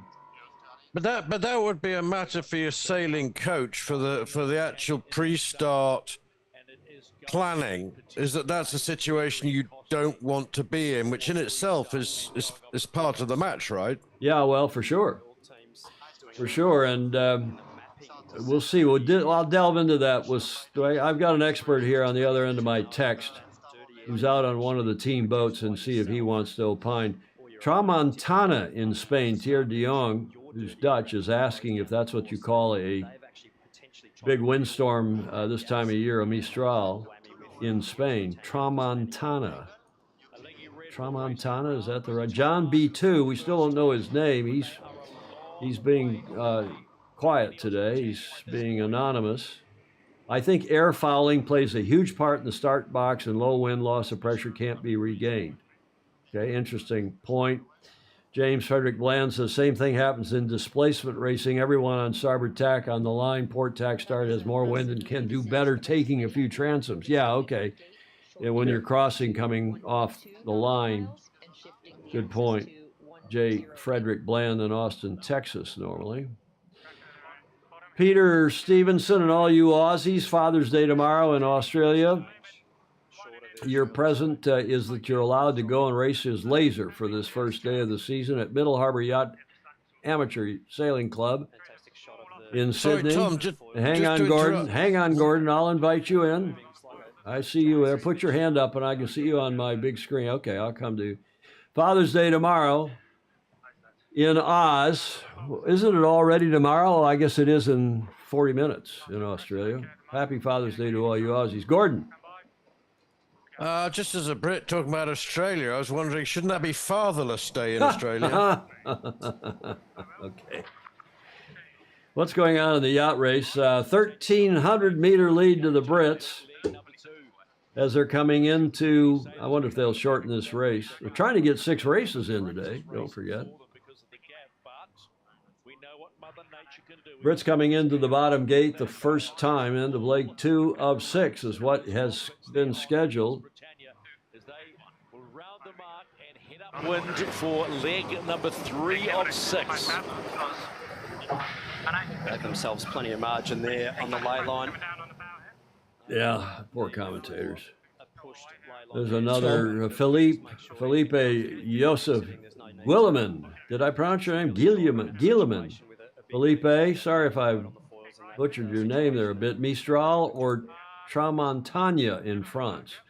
Tramontana is further west in the Gulf of Lyon-Rainier. Okay. Global experts on here. We've got people all over the world. Graham Sweeney, including you up in Scotland. Go ahead, Graham. Could I just interject? I was listening to the Inside Tack again the other day. You know, the descriptive breakdown of the race by Ineos Britannia's boys. And they were actually describing how they actually did this maneuver and threw dirt over the other boat just to take it off its foils. Interesting. So it's actually a known maneuver they're using. Okay, well, that is an interesting point. Yeah, the inside tack, the Brits are doing a lot of great video. I mean, a proverbial fire hose of video coming out of that British team, including the inside tack. And Ben he had some athlete, some Olympian distance runner or marathon runner that he was showing around the base and doing interviews with yesterday. They do a lot of media work on that in that British team. I won't say I still think Ben should be off the boat, but I do. There's a drinking call to drinking. Pedro Foiling Sailor, I've already died once, Gordon, so you were correct about fatherless. Yeah, you'll recall, Gordon, Graham and Gordon, that Pedro had a heart attack in Mexico at the Laser Masters some years ago and he went to hospital and they pronounced him dead and they shocked him and cardioverted him, I guess, with the paddles and brought him back to life, and he's been going strong ever since. Did I get that about right, Peter Stevenson, a.k.a. Pedro Foiling Sailor? What's the magic number? John Rogers. Hello, John. He'd like to join the Zoom. Please do. Zoom 267-220-6570. And the passcode is 1851. John Rogers down in San Diego Coronado Yacht Club. And a superb sailor and coach and commentator as well. He does some collegiate commentating. And one of the heads, if not the head, at San Diego Yacht Club's huge junior sailing program. Peter Stevenson said, yes, I got that about right. He says he's not presentable for live television right now. Well, it is midnight your time, or almost down there in Sydney. Still around 1,000 meters, 930 meters.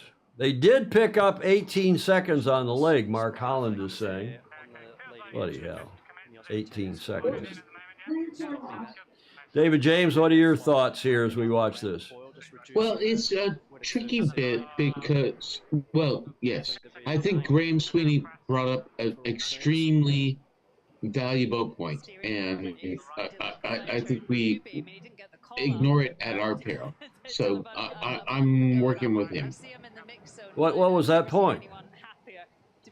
Well, the point was, these boats go so fast and in such different directions that 100 meters here turns into 1,000 meters there. Yeah, well, the converse, of course, of that is that it can also close up in a hurry, but sadly, it's not. Absolutely, it's not in this race. It's not closing up. Thank you, David, for that. Not in this race, but hey, David, adjust your headspace just a little bit so that you have less headspace and you look like the other three guys with their heads just below the top of the frame, if you would, please. There you go. That's better. Okay, we do a little television direction here as well as producing and hosting, and I'm the technical director, switching the show and running the audio. Speaking of which, a little loud in my ear. I have just a little tiny earbud in my right ear, so I don't hear the audio as well. I should probably put big headphones on for these watch parties, but I'm too vain. You're too vain. And that is the Brits through the top gate with a huge lead going down. That says their speed. I missed it in knots, but they're going down leg 4. The Brits ahead of the Swiss on the downwind right, the upwind left side of the track there. Wardrobe. Yeah, the other problem with doing this early morning 0500 stuff is I don't have my normal hair and makeup person that comes in and does it, takes care of me before our 1300 shows. Okay, I'm teasing. I don't have any hair and makeup person ever come in here, but the passcode, you guys without your pencils, write it down, John Rogers, 267-220-6570. Passcode 1851 for the year of the first America's Cup, or the precursor, at least, to the America's Cup, AC0, the famous race around the Isle of Wight, 1851. And for extra credit, what year was the first match, the first defense in the waters of New York Harbor and beyond? Anybody remember? Ed Worley will know off the top of his hat, tip of his tongue.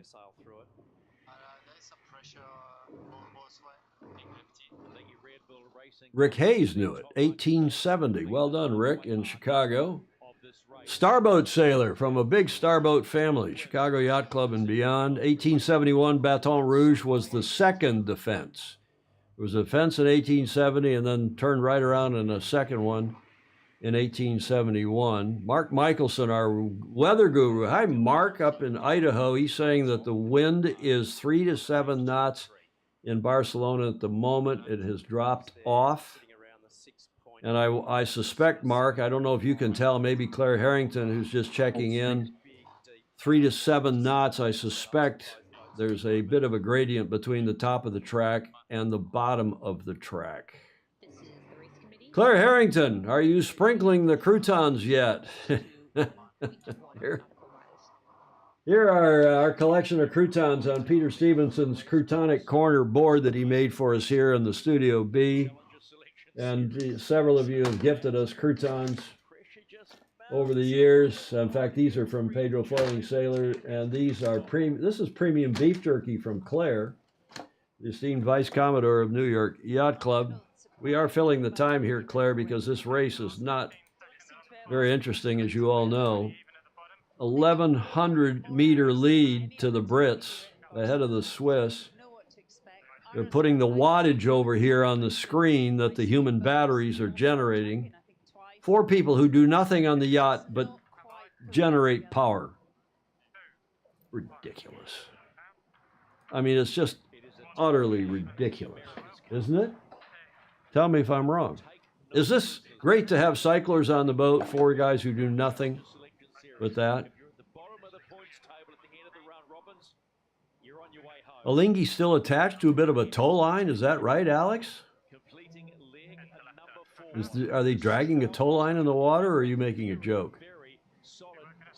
Claire Harrington is out on the water. Vice Commodore Harrington is saying they're seeing 7 knots, which is what my forecast was when we went to air at 5 o'clock this morning, an hour and a half ago.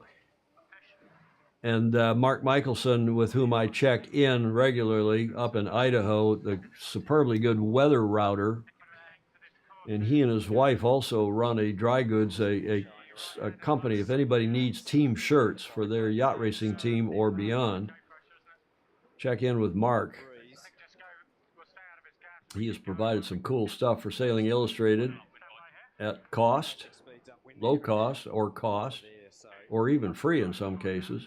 Greg Prussia, there is a famously good sailor and former America's Cup sailor. The most ridiculous thing is that there is no bowman.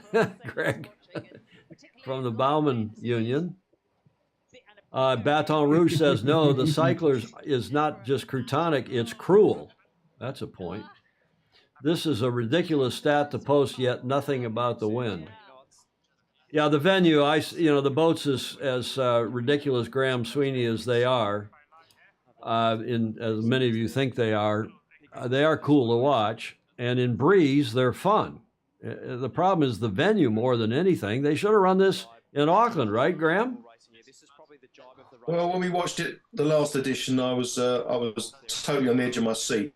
And this edition, I'm kind of sinking into the seat and maybe trying to keep myself awake, because it's just the one thing all the time. It's just one boat in front, one boat on the water, one on its foils. Where are we getting the tension? Where are we getting the, where's the story? Yeah. Well, we'll see when the results as we go forward. Krasimir Naumov in Bulgaria is saying it's a high-tech boat, makes sense to be self-sustained and fed by generated electricity, meaning batteries, rather than human batteries. Engine and liquefied gas tanks on 500 PSI, pounds per square inch. Any questions for Commodore Harrington? She's going to sign off. Otherwise, she's out on the water. What boat? I have a question for you, Claire. What boat are you on? And do you think the wind is going to come up? That might be a good question for you. Claire is out there. She was on, she had just flown into Barcelona again. She's been back and forth. She christened Patriot, the New York Yacht Club American Magic boat, some months ago. And let's see what Claire has to say. Hank Stewart is in Rochester. I miss seeing the helmsman running across the deck during attack without falling off. Yeah, that certainly has changed. Claire saying that she's aboard Whisper. They're expecting the wind to build. Okay.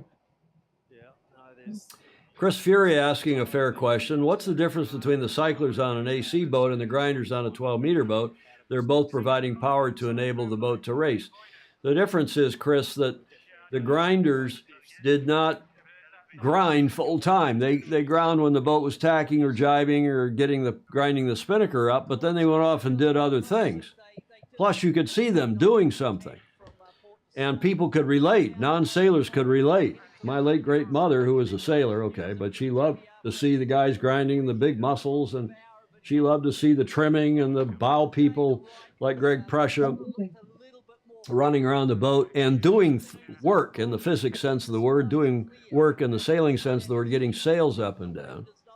And of course, the cyclers are powering the hydraulics real time. They don't have stored energy for the hydraulics. They are providing the power. And there's a bit of stored energy in that system, the hydraulic system, but not much. Let's go look at the race. 1,000 meters still to lead the Brits ahead of the Swiss. So they both seem to be going about the same speed. As we check in on the race, as the Brits now are on the upwind leg 5 of 6. What are the commentators saying here? Race 9 of this Louis Vuitton Cup Challenger Selection Series. They've handled this light here well today. That's something we've been wanting to talk about as well, the relative strengths and weaknesses. And the grinders are mechanically connected to the winches. No grind, no trim. Good point by J. Frederick Bland. Boomer Bland, because he served aboard a submarine, a boomer. Nuclear sub. Graduate of our Naval Academy.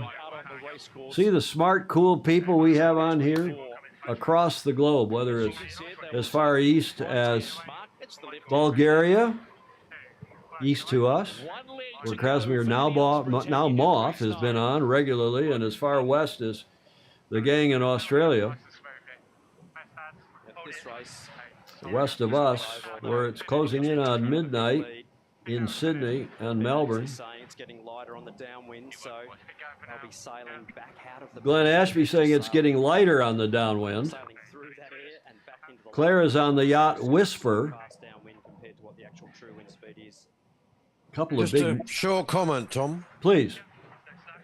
If I were Ineos, I think they're going to win. But I would be a little concerned that after an initial opening of a gap of 1,000 meters, they've not managed to develop that at all over the following 4.5 legs. And I think that if one goes back and look at the Ineos races, I think as a team, I'd be trying to think about that.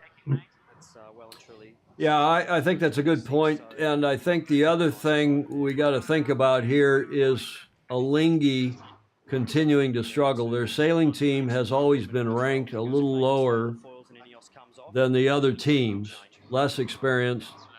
And I'm starting to think that Alinghi might be the first team out, not the French. We'll see the French are going to race in the next one against the Americans, so that's going to be a bit of a bellwether, a barometer for us as well. David James, who do you think is going to be the first team out? Well, you know, if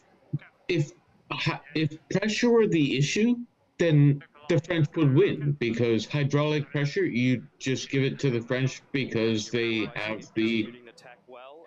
Still both boats on their foils at the moment as we watch Ineos Britannia. They have the what? Because they have the Tour de France. Oh, okay, But they have that's the not cyclists. sport Okay, that the we're French sealing.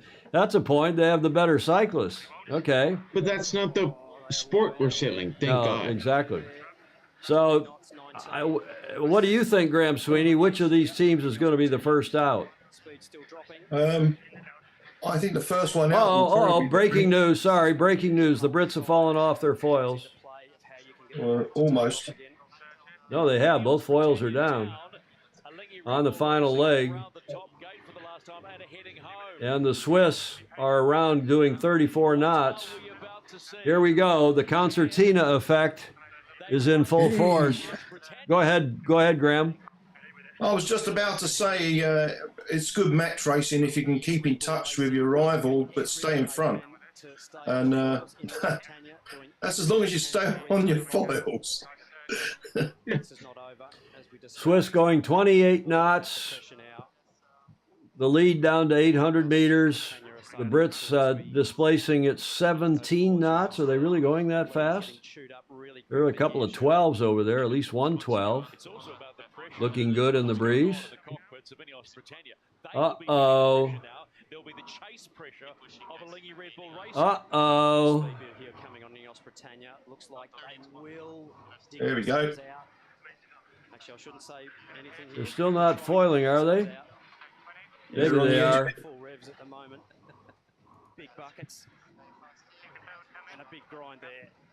No, they're sort of foiling. There we go. But there's a 10 knot difference here. Brits are building. They're up on the foils now. Can the Brits stay on their foils when they jibe? Here we go.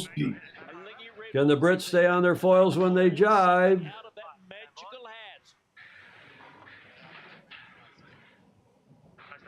Yes. Okay, I hear a bit of a sigh of relief as the delta has stopped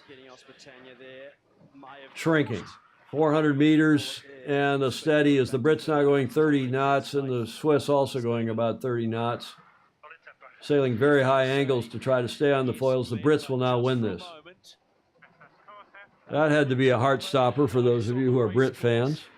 And I would have taken no satisfaction if the Swiss had come back and won that, because my prediction was the Swiss would get around the track quicker, better, and not because of this concertina effect and falling off foils and this madness. J. Frederick Bland, if Julia were here, she'd make that, she'd give you a finger wag. Ineos has a semi. A semi. Oh, James Bland. Boomer Bland. The efforts of a boat with an unsurmountable lead often becomes conservative. That one's is not establishing a large, what? Rick Hayes, your typos, too many typos. I'm not sure what you meant there.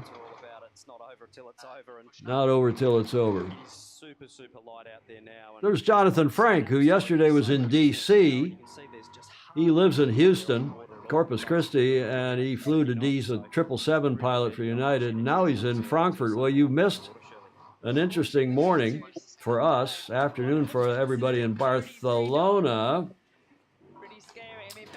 The Italian, what we all thought was going to be the really the hallmark race today, the Italians in the USA, well, it was a good race, 3 lead changes. And the Italians won. I can't remember what the delta was. Somebody remember what the delta was in the Italian-USA race? And then the Kiwis have repaired their boat, Jonathan. They're back on the water and look good. But the French had a mechanical problem, had some kind of or electrical problem, I don't know. They had some kind of a problem on the boat, never made it to the start line, so the Kiwis were awarded that race. And then what we've just seen here, the Swiss fell off their foils at the start, and the Brits went on to win. Not by the 1,000+ meters that they led for most of the race. The Swiss got going again, and then indeed the Brits fell off their foils just before the finish. And managed to get back up, as you may have seen that finish. Jonathan Frank, as the Brits managed to hold on to win by about 400 meters. What a gift for the Brits, Alex Hayworth is saying. Yeah, okay. So, Graham Sweeney, do you have a thought on any of this? And then we'll go to you in a moment, David. Well, it seems to pay off for the Brits if they do the dirty at the start. What does that mean? What does that mean, do the dirty? Yeah, I think that's what it is. They're going in there, they're coming in tight, sitting over them, and throwing all the dirt on them, just letting them fall off the foils and then going away.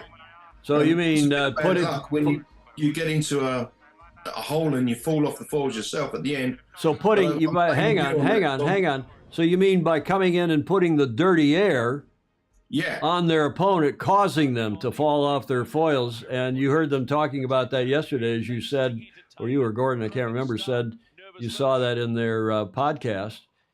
David James. Definitely a move. Sorry, go again. Say again, Graham. Sorry, Tom.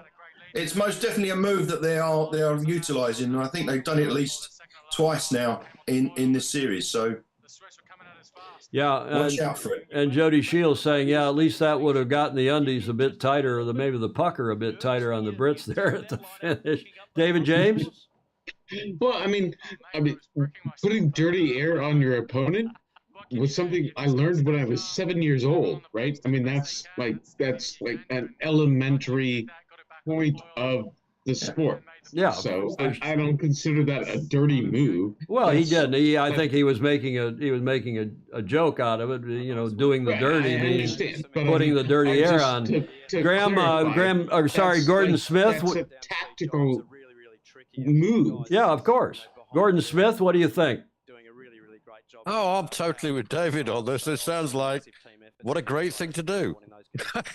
Yeah. I mean, that's why you're in a match race, is what can I legitimately do to make the other guy have a really bad day? And that would seem to me a really good thing to do. Yeah, well, let's listen to Ben. Sir Ben is on here. I agree, and I think that Graham meant, well, do the dirty wasn't that it was a dirty trick or something. He was just putting dirty air on the other team, which is, as David says, is perfectly legit. Had a look at Ineos Britannia off their fours and going, listen we are still in this. From off the boat. Yeah, for sure. We still had a chance when they fall off the foil, but unlucky for us, the breeze came back just enough. That's our nod. But I think we just need to sail a little bit better our boat to be able to race. Actually, we're Saraphagus. making our opponent life a bit too easy. Look at that start. What went down at the start as far as you were Okay, concerned? Well, excuse me, that's catching you all up. Turn that audio down. Arnaud, he grew up on Lake Geneva, Saraphagus. Good catamaran sailor. He's been with the Alinghi program and the various different catamaran classes that they campaign in. Ola from Long Island in New York. Larry Kennedy, are you out at Oak Cliff? Larry, are you doing bimbo work? The Brotherhood of International Mark Boat Operators at Oyster Bay at Don Riley & Co.'s fantastic facility there. Oak Cliff Racing, the Oak Cliff Sailing Center. They're getting a replay here now as they look at this nice shot. Top speed 36 knots for both boats. In fact, the 36.3 for the Swiss. You know, you got to have a boat that's reliable. You got to have a sailing team that is smart. You've got to have a tactically smart team. You got to make the right jib choice. You have to have a good weather team. You have to have a good coaching program. You have to have a great interface between the sailing side and the technical side. You got to have plenty of money. There's the Sagrada Familia. I don't know. Is that a cathedral or is that technically a basilica? There's the Columbus statue. I think we all decided it was a basilica. I think it is a basilica, isn't it? And it's how long has that been under construction? Since they started. You're a lot of help.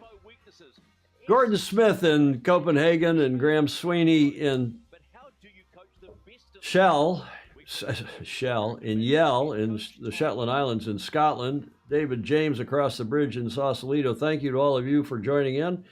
And I see a new face on our Zoom. John Rogers has checked in from San Diego. the esteemed, as I said, sailor coach. John, welcome to you, sir. Yeah, thanks. It's pretty painful watching. Yeah, well, it's painful. It's painful watching you. Better. Can you get your camera up to eye level here, so we're not looking up your nostrils if you can? I'm doing a little television sorry, direction. I'm relaxing here. I don't blame you. I lean back here. I got my chair unhooked. Good morning to you, sir, down in San Diego. Yeah. It's I think the racing will get better, but yeah, it's been quite painful. Yeah, who do you think's going to be the first to be eliminated, Coach? I think it's obviously French or Erlingi, and the British are hanging. I think the British are still going to figure out something and hang in there, but I don't know. I think they're on a limb with the boat design, but their boats, starting with their LEQ is pretty wild. But I love the diversity of the boats. What's the attitude there at San Diego Yacht Club, John? Dennis has re-upped his podcast. He's going again with his podcast, but that's mostly about the Star Worlds that's coming up. Rick Hayes, well, I wonder if Rick Hayes is going out there to sail, but the Star Worlds is that family of fabulous global sailing family is gathering in San Diego here in a week or so to have their Star World Championship. Malin Burnham, by the way, our thoughts and prayers go out to him and his families. He's a bit under the weather in hospital, last I heard. Have you heard any more on Malin, John? I have not heard more on Malin. I saw him 2 weeks ago. He looked great. And I talk to him every couple months.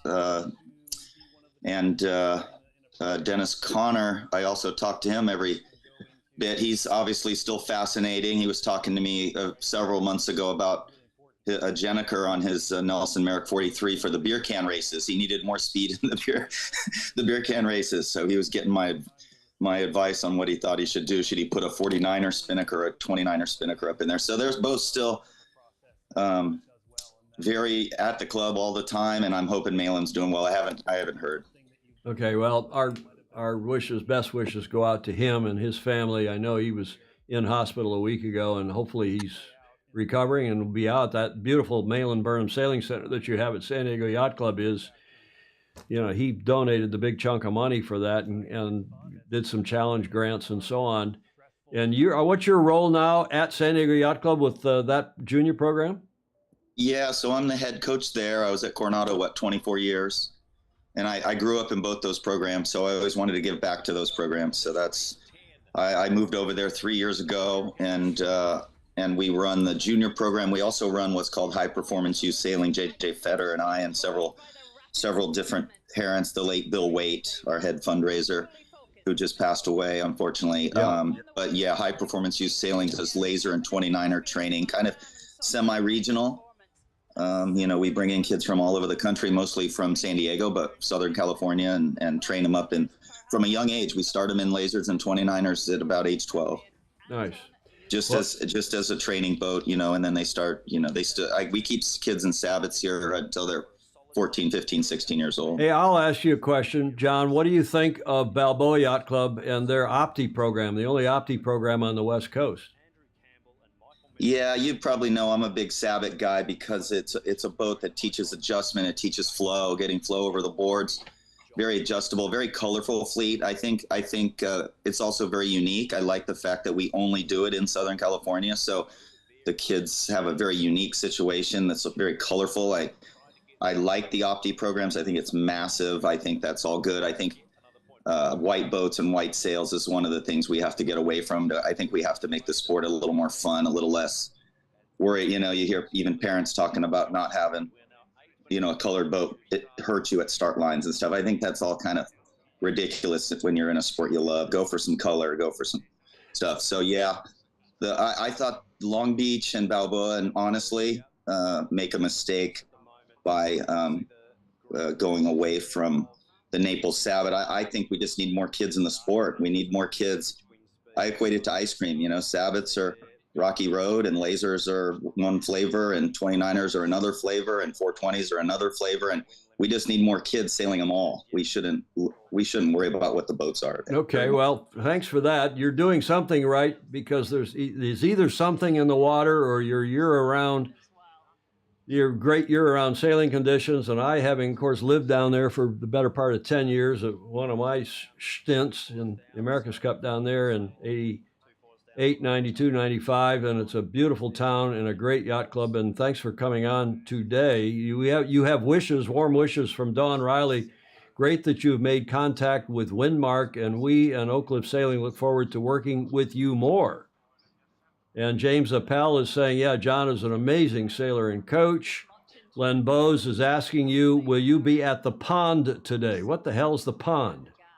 We have a model yacht pond here in Mission Bay. It was built in 1955. It sits right near the Princess Resort, and it's specifically for model powerboats and sailboats. We do DF95s. We just had our nationals here recently. And yeah, good story. James and Appel and I used to live in a van down by the Olympic Sailing Center together, doing 470s in the day. So yeah, $1.99 Cuban breakfasts and all that fun stuff. So James and I go way back. The DF95, they're the radio-controlled yachts that are, I guess, really the de facto now one design RC yachts. Is that right? They are. Chuck LeMahieu in Texas is, now he can keep them in stock, but regularly, while the shipping woes were going on, he'd bring in 500 boats and there would be a wait list within a few hours. They were selling 500 boats at a time, and we'd have to wait 3-4 months for him to come in. But now he's got all the boats in stock, and they're just a wonderful little simple boat. They take a lot of corrosion prevention. But yeah, the Model Yacht Pond is a place that today they have a points race, and we sail there every Wednesday for lunch and then Saturdays. So that's in Mission Bay. Yeah. Mission Bay Yacht Club, just north of downtown San Diego, just north of Point Loma and San Diego Yacht Club, and also a great sailing area, thistles. And you got to stabilize your camera. You're going to make us seasick there, John. I'm sorry. On your lap or on a table or something there. But nice to have you on. Nice to have everybody on by Zoom. John, David James, Gordon Smith in Copenhagen. We got quite a worldly crowd as usual here on Sailing Illustrated. As we're waiting 5 minutes to go to this next start, they're towing Orient Express onto their foil, so it must be too light to get up on their own. I don't know if American Magic, it's French in the USA, race 4. If they're there, they go, towing them on.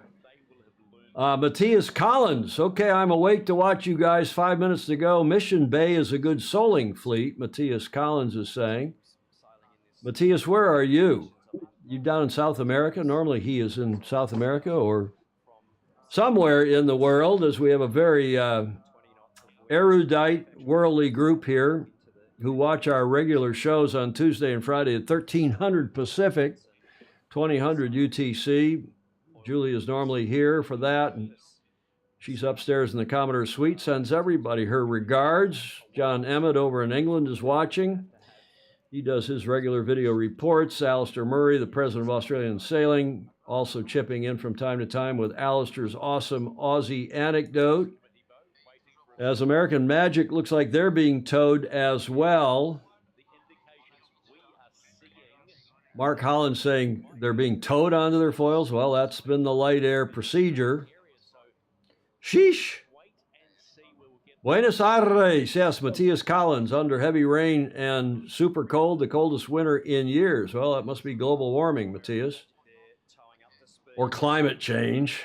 Matthias Collins, good soling sailor. Long time, we've known each other on and off many years. Not well, but he's been a regular on the show. Start in 3 minutes as the boats are off their toes, at least American Magic is. Cito, come in. Philip Laffin talking about the service here in the States that you can call instead of the Coast Guard to get help on the water if you've had a problem. Start in 3 minutes. There's the French way over on the left border there. The left boundary, the left margin. Are they having a problem? They're outside of the margin again, and they've got 2 minutes 50. You better get back over here, French. get in bounds. This is the French versus the Americans. Round Robin 1, race 4 today. This looks like the French are having a problem getting squared around here again. What are they doing way over there in left jockstrap? Left field. Here they're coming back. Okay, good.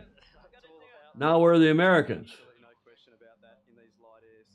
Wind, Philip, it looks like 7 gusting 7, as I've said. No Americans now. Now only the French. Here come the Americans. Okay, good. We got a yacht race. Thank goodness. There's the entry. The French in.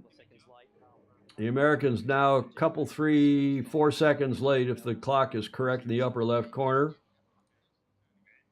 Again, if you're watching in the States, live on ESPN Plus, bring your own video. This is a watch party. I don't want to show the video full time off their streaming service. I have it here in the studio, watching it on a big screen, and I can show it big time, full screen, but that's not correct when you're doing a watch party. I don't want to have a copyright strike, as we have 1 minute 25 seconds here. So go sign up to ESPN Plus. I don't know, Rick Hayes, why they're not showing the true wind speed on screen. Maybe they're embarrassed about it at the venue. Maybe they've been told not to show it. They do show it from time to time, but remarkably rarely, as the Americans now swinging around in front, trying to throw some dirty air on the French. Do they fall off the foils? No. Do the French fall off the foils? No. Are the French going to hook the Americans? 40 seconds. Oh, I think the French have... No, hang on, David. Wait, let me talk us through the start, please, and then I'll come to you. I'm sorry.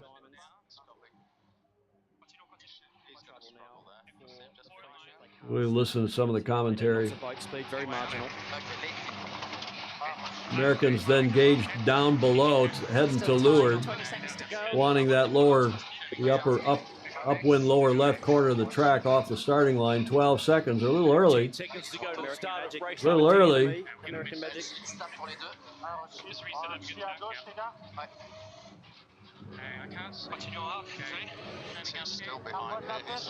Bloody hell. Both boats sailing past the end of the start line. All about staying on the foils, so they've just basically trying to stay on the foils, Glenn Ashby is saying. They're going to have to tack. They're on the on-course side. Do you hear the umpires coming on? They got to dip through the line. So, late drama on the start of race 10. Yeah, this is great. They're trying, aren't they? Doesn't look like a match race at James Appel. It looks like a contest to say foilborn. American Magic crossing through the line, and now they can start. How many seconds after the actual start?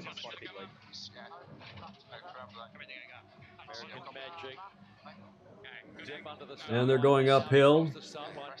Carefully. Boy, they were really gingerly in their approach. And the French now following. To American Magic.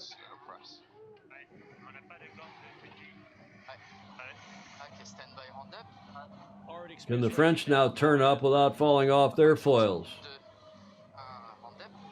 High drama, not in the Hauraki Gulf, as Peter Mott commentary used to say. High drama in the Bay of Barcelona, the Bahia. David James, you were going to say. No, I was actually going to comment on something that one of your earlier commentaries about the junior sailing programs in Southern California. Okay, let's stick to this race for a minute, please. Sure. And then we'll come back. If we need to gas bag and fill some time, then we'll go back. Here's the restart when they sailed past the leeward end of the line. I think they were both a little early. Well, they were. And the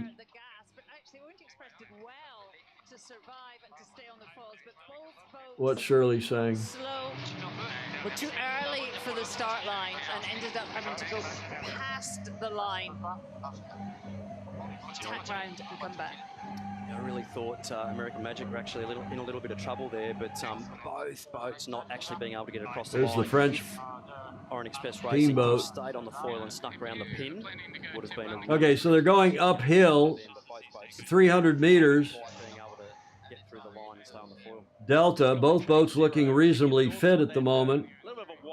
The lead to American Magic. Graphic example of trade-off and what's the minimizing the loss. They had both. Yeah, Krasmir, I think they were. At least American Magic could attack across the French, but I think they were both afraid of falling off the foils, was my take. Such a big loss. Carrying on out into the course. There's Peter Lester. Doing that last tack maneuver until they're up to target speed. So that just was a graphic illustration about really controlling the physics of the boat. I agree. I think Peter Lester, the Kiwi commentator who's out on the water, is correct. We all saw that. I think you're all agreeing. They have that onboard audio, which does give it some sense of stadium noise, if you will. Stadium noise. And then you got the layer on top of that of the commentators, and then you all have on top of that this commentary. So I beg your pardon if we're, of course, you can always go watch it on your own on the commentary. No one's complaining. Tom Pace, Commodore Pace, past Commodore of the Pensacola Yacht Club, saying that just looks like brilliant starting technique. That looked like stunning mattress starting technique. Push them off. We can come back and start. I think because of the conditions, that was 100% orchestrated. Well, Tom, I think they got down there. I don't think they would have intentionally gone past the pin end of the line unless they were early and were fearful of falling off the foils if they headed up, especially if they got a little too high of their VMG angle. So I think they just were down there early and said, we better keep on the foils. Clayton Embley saying the wind in the wires made a tattletale sound because no one was foiling. Okay. And American Magic coming into the top gate with a 300 boat length lead. Graham Sweeney, do you have a thought here at the end of the first leg? Well, it's going as expected, I would have thought. We didn't expect the French to do well. They were going to. If you're going to race somebody, you're going to race them and take advantage of their weaknesses. And the French seem to be having trouble staying up on the foils and having to keep soaking low just to keep on the foils. So just run them across the line and take them to the boundary. That's exactly what they did. So they've done it perfectly. American Magic, as you can see, is around and headed to the downwind right, the upwind left. Both boats staying on their foils. I think there is more pressure at the top of that leg. I don't know if Claire Harrington's still watching or anybody. She's out on the track, Whisper, on the yacht Whisper. And I think that's what we've seen, a little lighter at the start and a little more pressure up at the top of the track. Top of the track being offshore, being toward the east or southeast. And the start finish to the west, up more against the shore. And there's probably a bit of a gradient. Mark Michelson and others would know, but the breeze, as it approaches a shoreline, especially with a lot of concrete, the hot air rises and it tends the breeze to lift, and sometimes it lifts earlier out over the racetrack if it's up against the shore. Gordon Smith, your thoughts?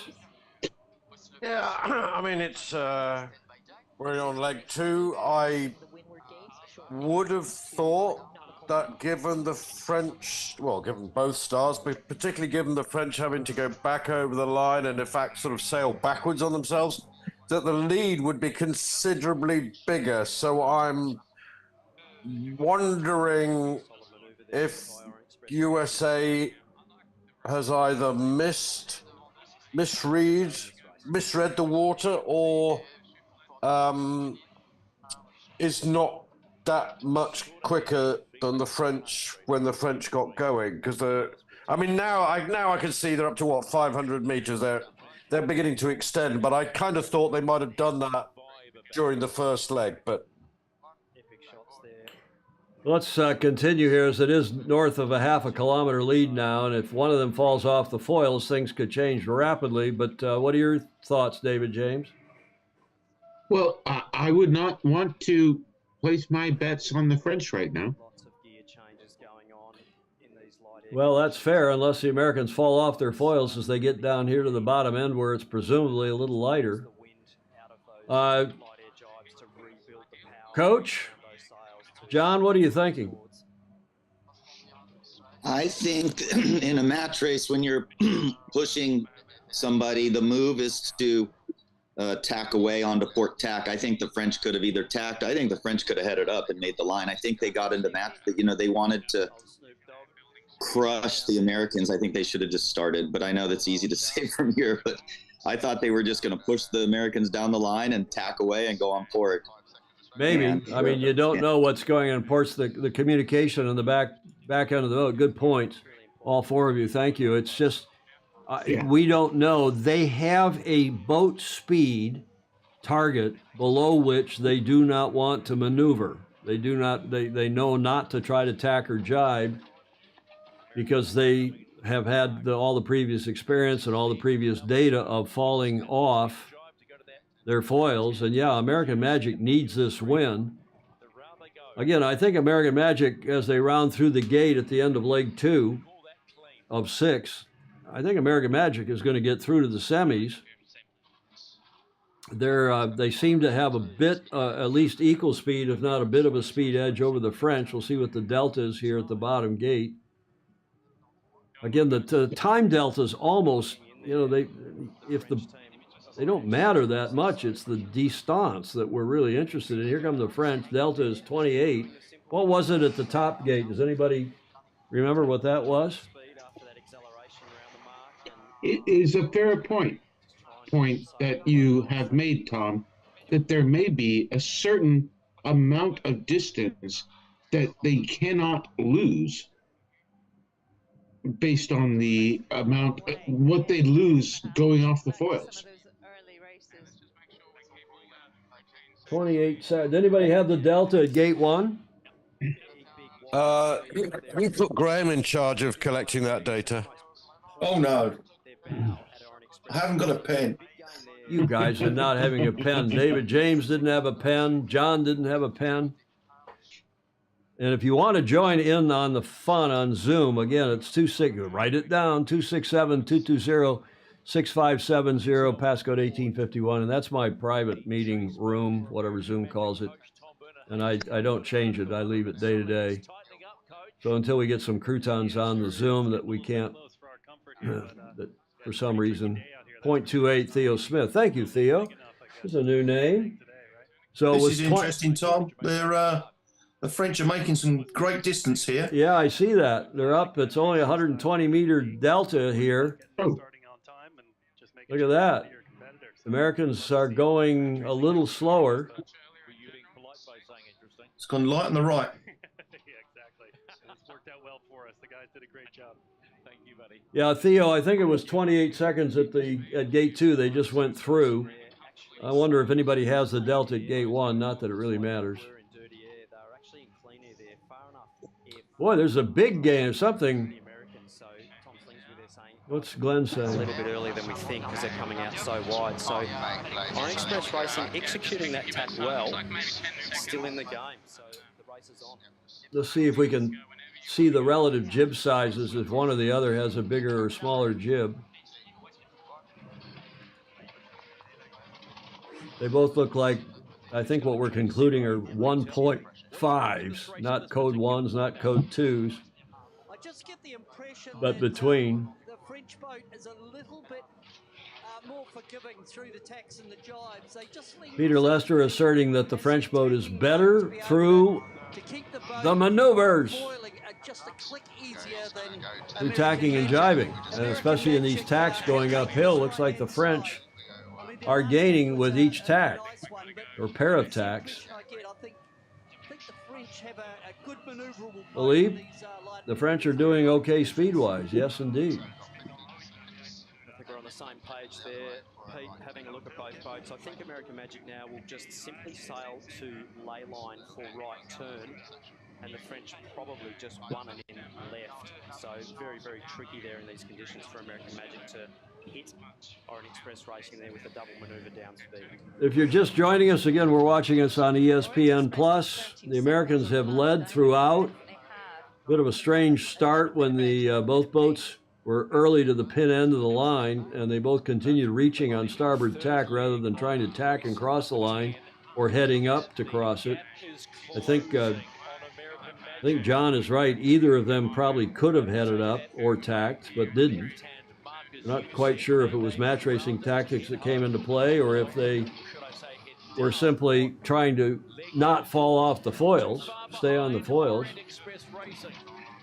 Would it be, Tom, that the New Zealand boat, also known as the French boat, is inherently easy through manoeuvres? And that might explain why ETNZ got past LRPP so beautifully yesterday.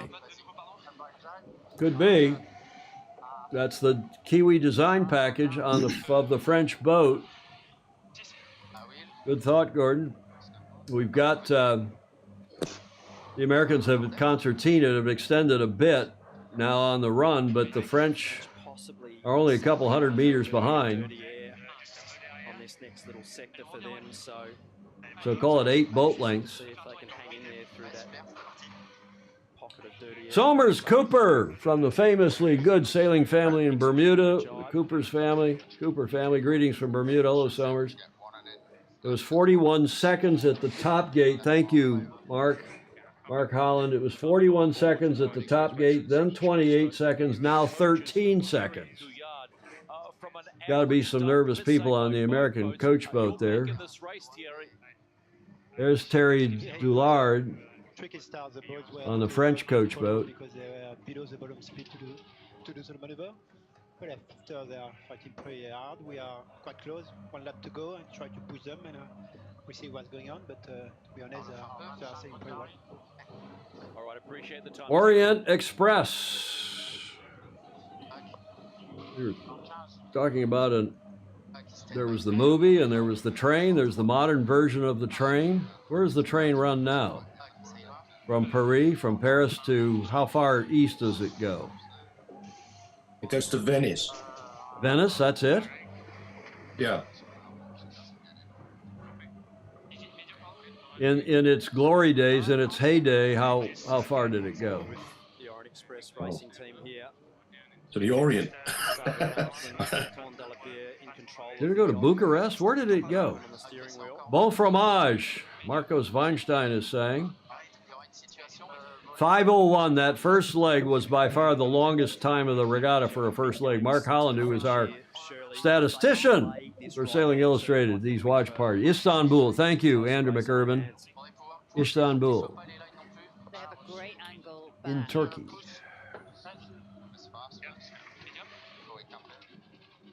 Yeah, and Andrew and I were talking earlier about that Sagrada Familia that we've decided is a basilica,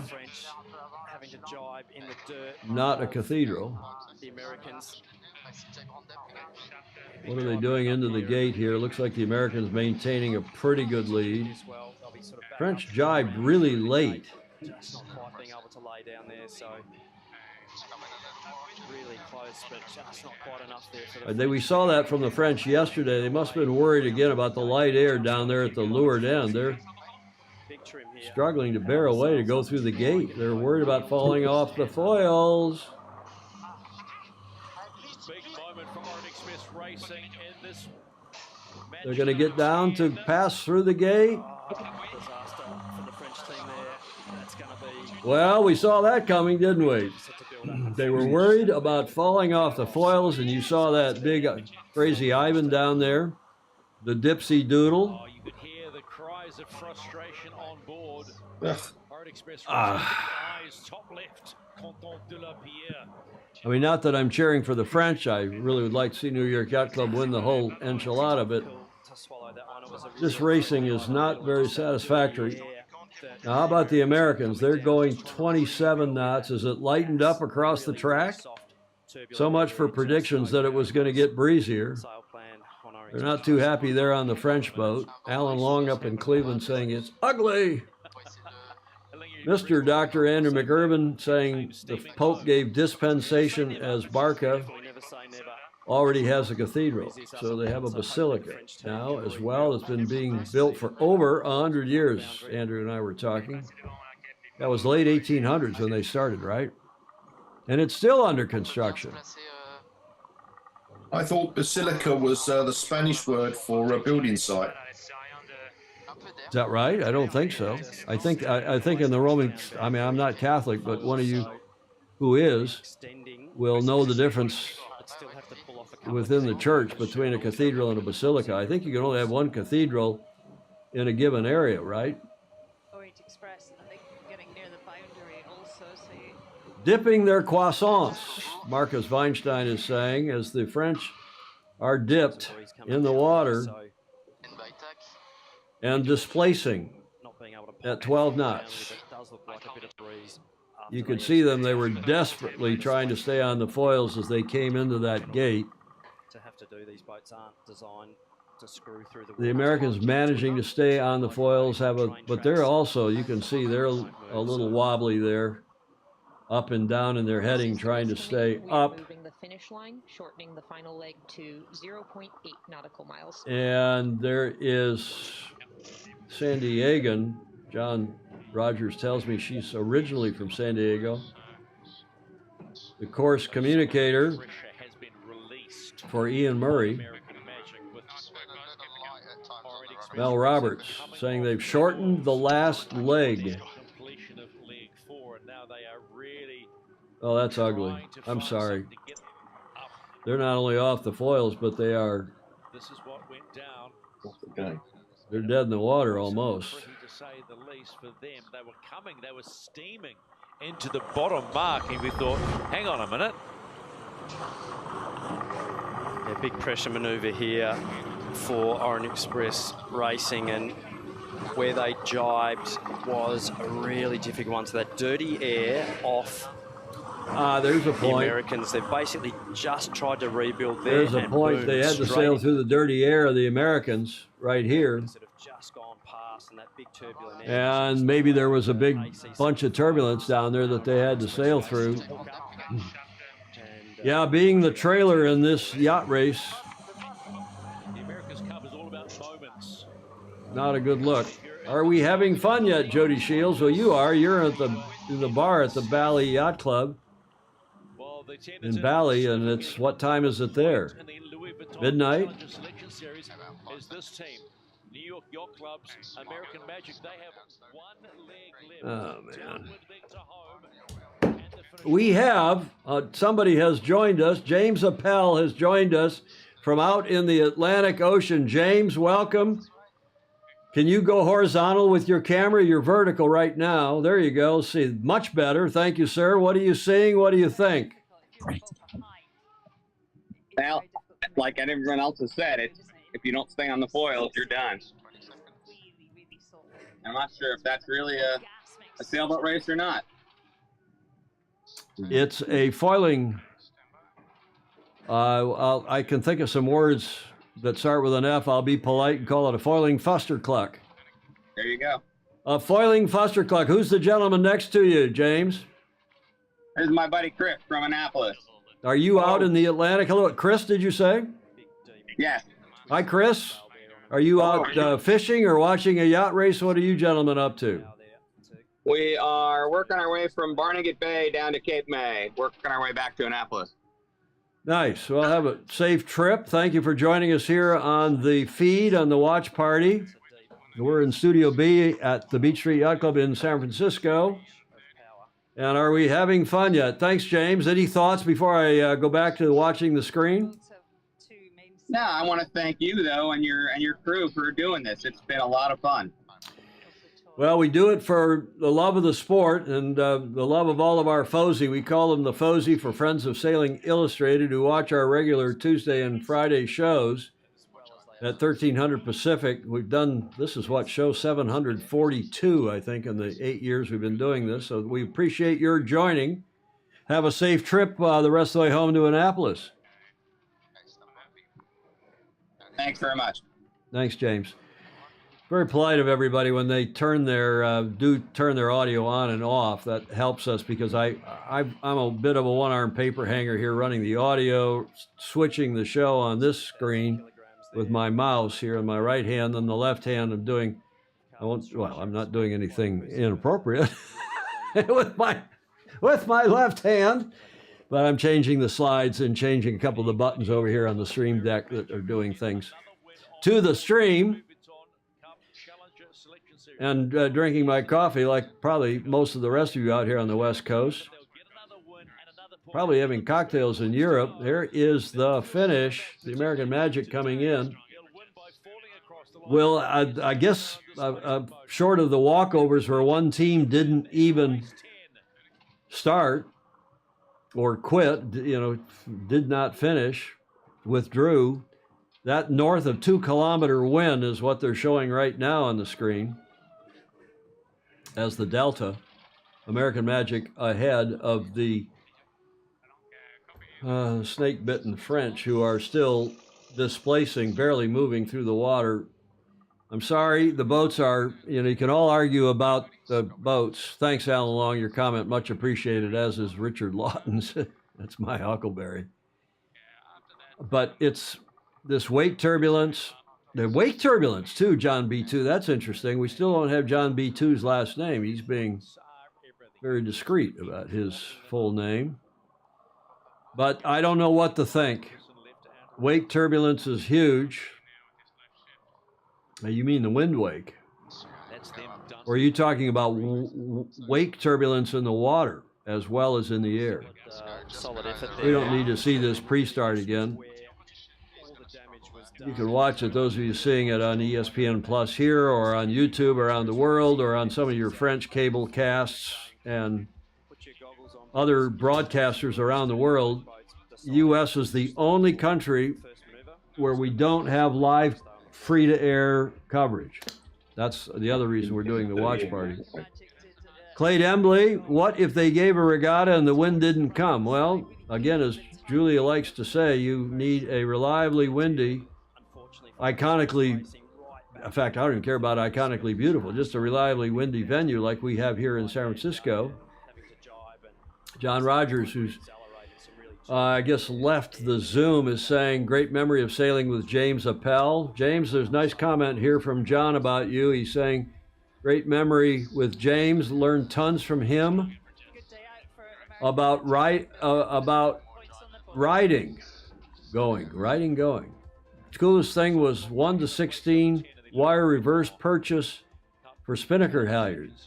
1-16 reverse purchase. What was that, like on a 470?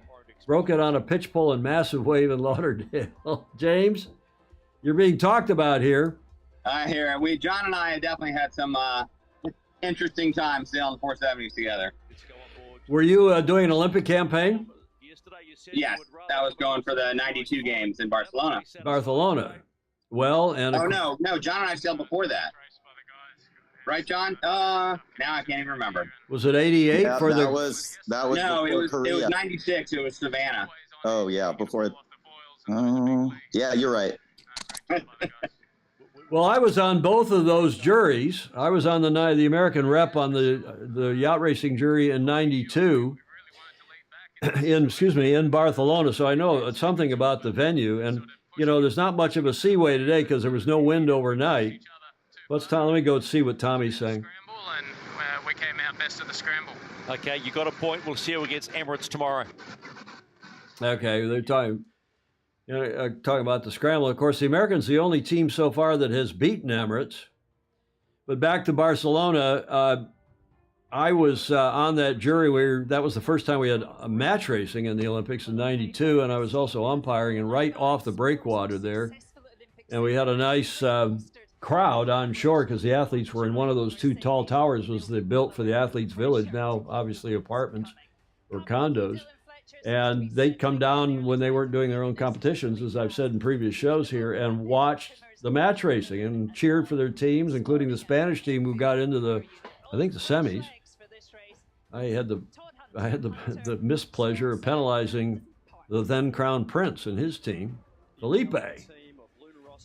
media made a big stink about it, but Felipe took me down afterwards. We went down, had a beer, and trailed by the paparazzi. We went down to Las Ramblas and had a beer. And he was very polite and gracious and said, oh, the penalty wasn't the problem. It was the right call. Felipe, the right call. Very polite guy. And, of course, he's now the king of Spain. His dad, who's a great sailor and also a good friend. I know his dad better than I know Felipe. Julie Ahrens, I took the Orient Express across what was then Yugoslavia to Vienna. But it runs all the way to Paris going west.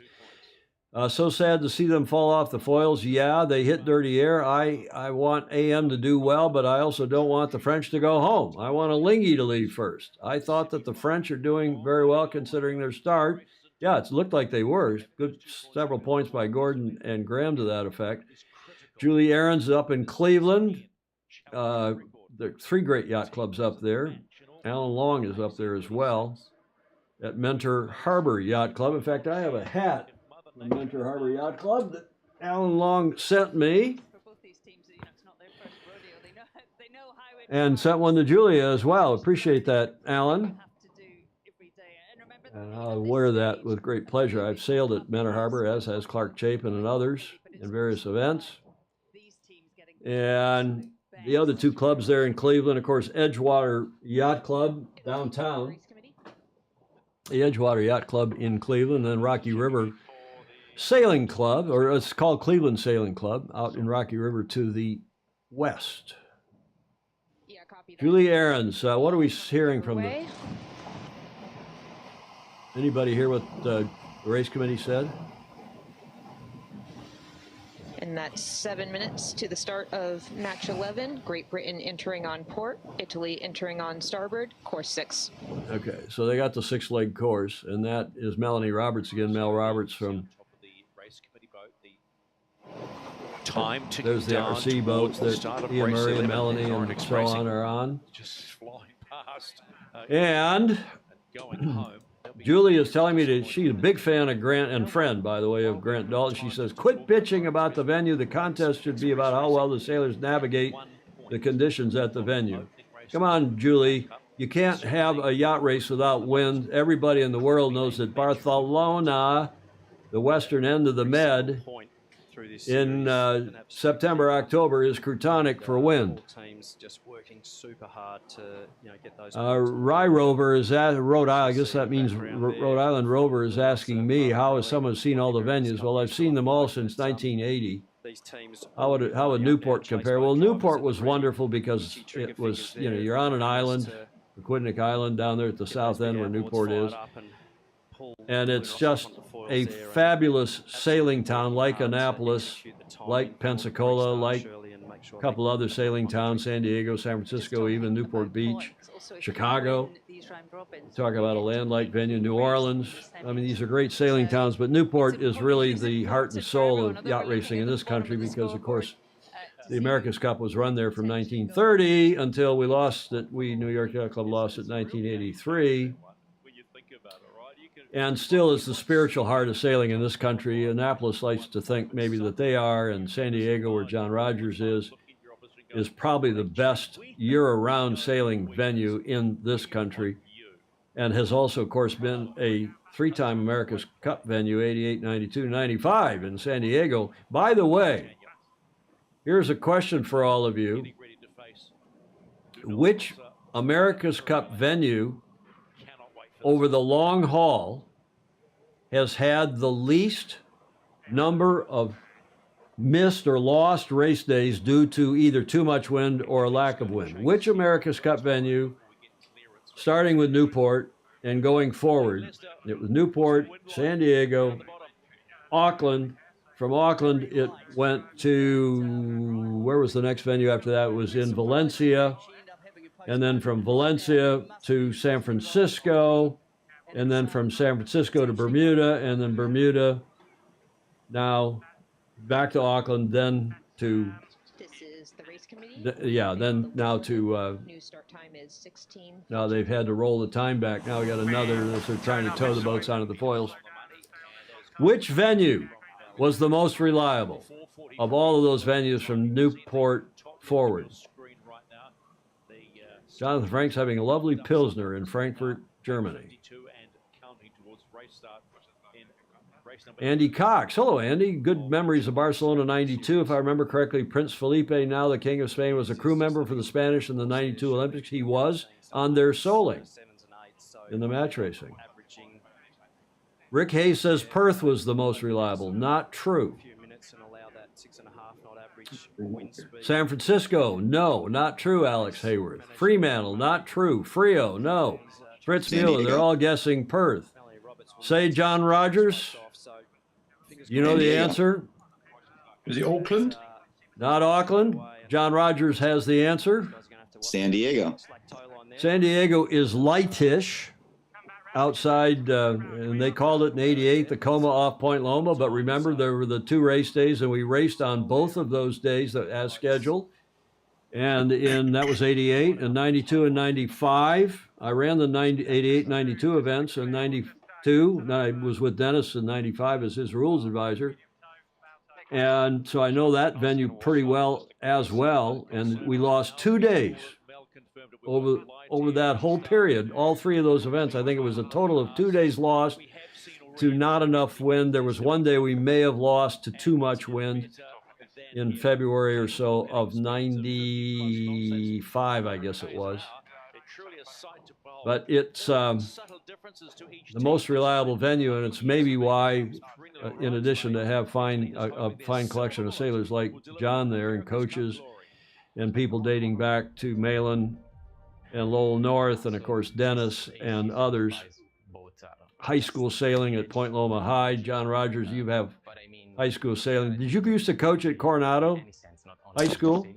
I did coach. I coached kids like Hans Hankin and Esteban Four, Paris Hankin, some of those kids at Coronado High in the early 2000s. There's some great coaches at Coronado High. Ian Berman, Kate Sheehan, Willem Van Way, Sam Treadwell. There have been some great coaches.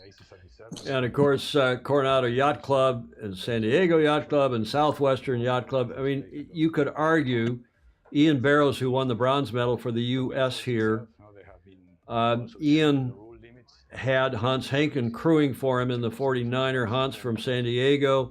I have Hans coming to Stag Cruise, by the way. He's going to be speaking with Andrew McIrvin at the Stag Cruise here in a month's time up at Tinsley Island for St. Francis Yacht Club. But Hans Hankin, arguably, the 2 past, well, Ian Barrows is from Florida. Is he from Lauderdale? Where's Ian from, John? Do you remember? Yeah, Ian grew up at St. Thomas Yacht Club. His mother was elementary school principal at Achilles School. But Hans Hankin grew up in San Clemente, and then at age 11, he moved to Coronado and was in our program over there for quite a long time. So Ian Barrows is from the USVI? Yes, St. Thomas. And not from Florida. I thought he was living in Florida now, but I may have been some statistic I saw from the Olympic Committee. But those guys who just won our only other Olympic medal in the last 4 Olympiads, because Caleb Payne, also from San Diego Southwestern Yacht Club, and both of those teams, I'm going to throw some shade here on U.S. Sailing. Both those teams went off and did their own thing, got their own coaches, raised their own money largely, not completely. And of course, were supported at the games to some degree, but I've talked to senior serious people connected. I've talked to Caleb a lot, who's living up here in the Bay Area. And I've talked to friends and family of Ian Barrows and of Hans Hankins. And they have nothing good to say about U.S. Sailing. And they're, of course, our only medalists from this last go in Marseille. Who's talking on the tube here? Somebody from LRPP. Will count, but you will only, see the results after 4 years. Who knows? Anybody know who that was? There's beautiful shots again. Okay, there's some video coming off LRPP. Jonathan Frank, sadly, I think we are quickly moving toward a race that will be sailed the majority in displacement mode with a few surprising foiling moments as a wild card. I hope not. I think not. 9-minute delay. shows wind around the track, 7 knots, 8 knots, 6 knots. Race number 12, the Does match between Alinghi Red Bull Racing and Emirates Team New Zealand. No, Bermuda wasn't reliable. We lost quite a few race days in Bermuda. We have just been informed that that boat there, Luna Rossa Pirelli, are going to play their delay card, the 15-minute version. Action on the foredeck. Too bad we don't see that during the Interesting race. call there by the Italians. Obviously. Okay, you heard that. They're using their delay card. Apparently, one of you told us earlier in the show, you get one 15-minute delay card per round robin. There is light at the end of the tunnel. And that's maybe because they wanted to change jibs. Maybe they're just trying to delay to get more breeze. We have a small issue with our jib. Likely we have a spare jib that is pretty much the same size, and we have it in the water, so we decided to don't take any risk and just use the other jib. Not a big one. Hopefully we will not need the card in the future. Okay, so I don't know, did they say that jib went in the water or? Yeah, good comms, Franchi. That's really nice to hear, and hopefully the sail that you have there doesn't have too big a issue with it. But how long do you think you'll be ready to go with your new one, do you think? No, we just use this 15 minutes, and yeah, there is a new jib coming online as we speak. Did they say it was a jib problem, not a sailor problem? I hope they don't have a sailor problem. Yeah, we're waiting for... From where you're sitting, buddy, what does the weather look like? What's it doing? We're waiting for the Brits and the Italians, which was my other kind of marquee match on my list today. They're sailing 6 matches. We've done ostensibly 4, including the walkover. Let's just review those. Any of you just joining us. The Italians and the Americans in the first one, the Americans, fell off their foils, and the Italians went on to win that. Oh, no, that was the really good race. Sorry. There were 3 lead changes. That was the really good race. And the Italians won that by, 25 seconds or so. And then it was the French who fell off their foils or had a technical problem or something in the second race today against the Kiwis. And that was a walkover. The Kiwis were awarded that race. And then the third race, the Swiss and the Brits, and that was an up and down affair. And of course, won by the Brits. And the French and the USA, after that really strange start where they were both trying desperately not to fall off their foils. And the Americans stayed on their foils and won that race handily as the French fell off later on in the race. And now we're waiting for race 5 of 6 today, the Brits and the Italians. It's the foredeck of Luna Rossa Pirelli. So the America's Cup has always been a race of innovation, strategy, and sometimes... Okay, they're going to play a package, package being a TV word for a videotape. Julie Ahrens, I used to race out of Menor Harbor with Marcel, her partner, on a boat called Flying Circus. I love Annapolis, but it is dangerous cold. What? Newport is a special place, and I don't think there's anything that compares. Yeah, I think Newport was special not only because of the spiritual heart of sailing. I didn't answer fully the question somebody asked me up above. And you'd lose days of racing in Newport too. You could have a day where you had a easterly or northeasterly and easterly as the high pressure system came through, waiting for it to swing around to the south a day or two later. And you might have unraceably strong wind, frontal passage, prefrontal passage. You have thunderstorms and lightning, and you might have lost some days due to all that. But normally not. Newport, you had light air, and you had heavy air, and it was pretty interesting racing. Bing Bong asking, hello Bing Bong, are you up finally down in Long Beach, 7:44 in the morning? Are you just getting out of bed, William Sangmeister? So the question here is, what design is the fastest in displacement mode? Alan Long, also from Cleveland, remembers Flying Circus. Graham Sweeney, what do you think as we wait for wind and a delay card to be used or is being used by the Italians. Well, I was looking forward to this one. Britannia and Luna Rossa is probably one of the biggest races we could do at the moment. I mean, we need to see how fast we are against them. And I was looking forward to it, but the way it's going, it seems as though it's a bit time-wasting thing because they all know the wind is dying off, and it's not going to get any windier now. So yeah, what time is it there in Barcelona? At 16:44. It's almost 5 in the afternoon. Yeah, I mean the wind's going to die off, and they're calling for delay. So are they trying to push it till the wind drops below that level? Could be. Did we not answer the trivia question, Marcos Weinstein, that the venue that had the least lost days, the most reliable venue, was San Diego. And that was over 3 cups, not just 1 cup, but over 3 cups, 88, 92, 95. I think we only lost 2 days, maybe 3. Okay. More wind tomorrow, Alex Hayworth is asking. Well, I'm going to go look at I've got a slide here for the weather forecast for tomorrow. And, okay, this is from earlier today. I'll go to that slide. But there is what I've got for the wind for tomorrow. Today is Saturday.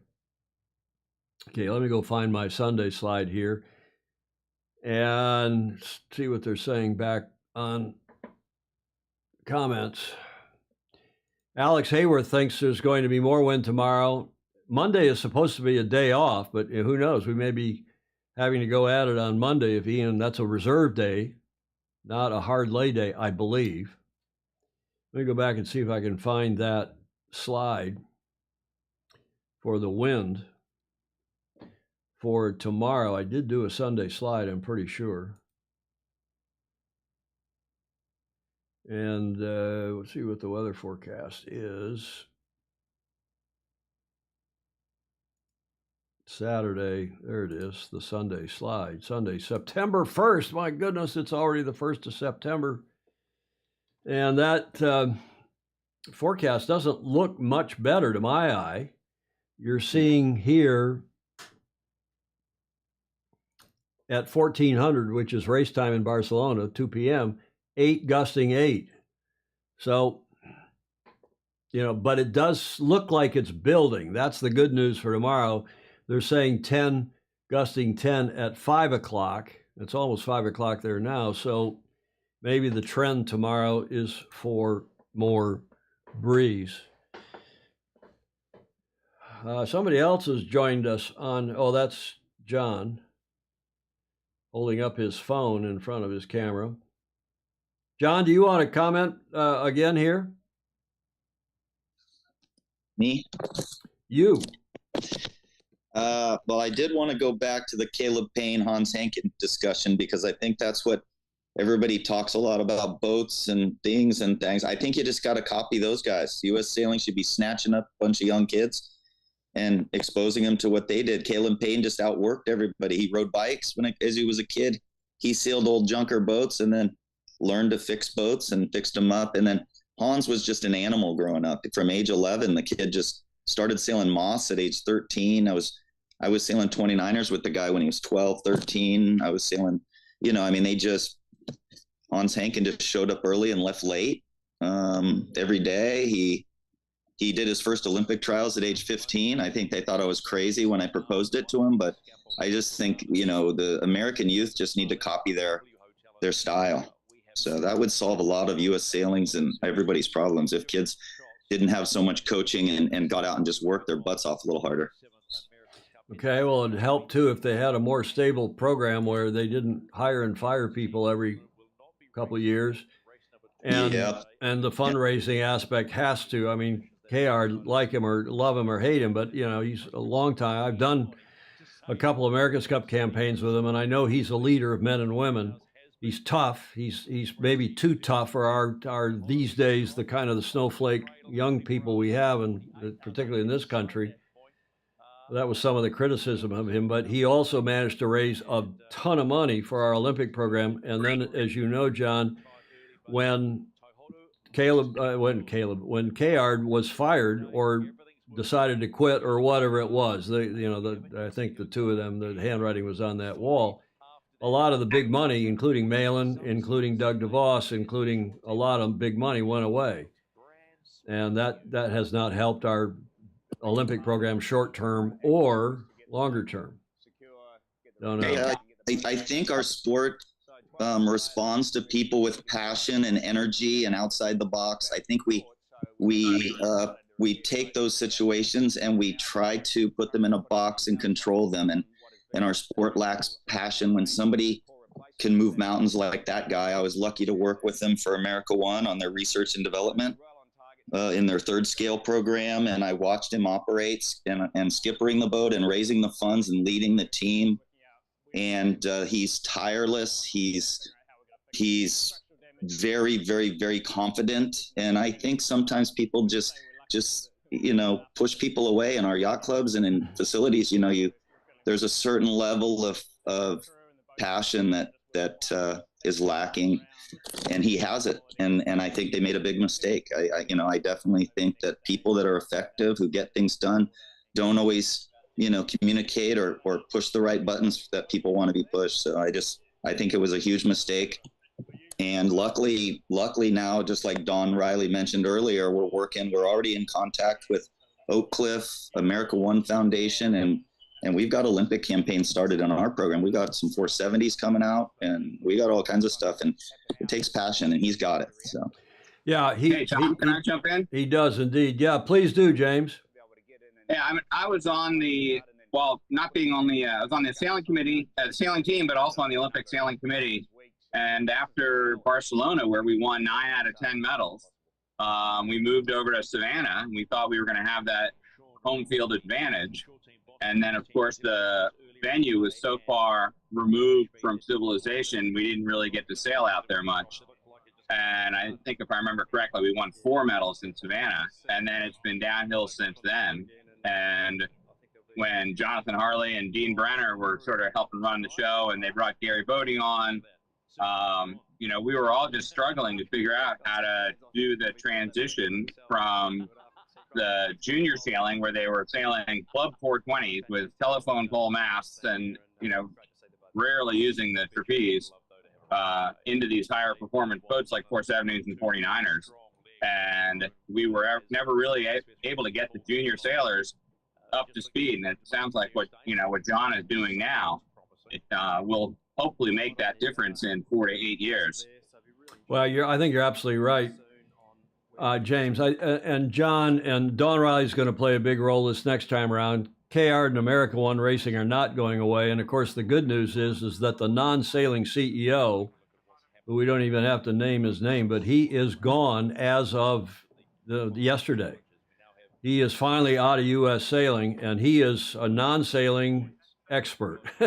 He was a crouton. I'm sure he's got a heart of gold. I'm sure he's the nicest guy, but you got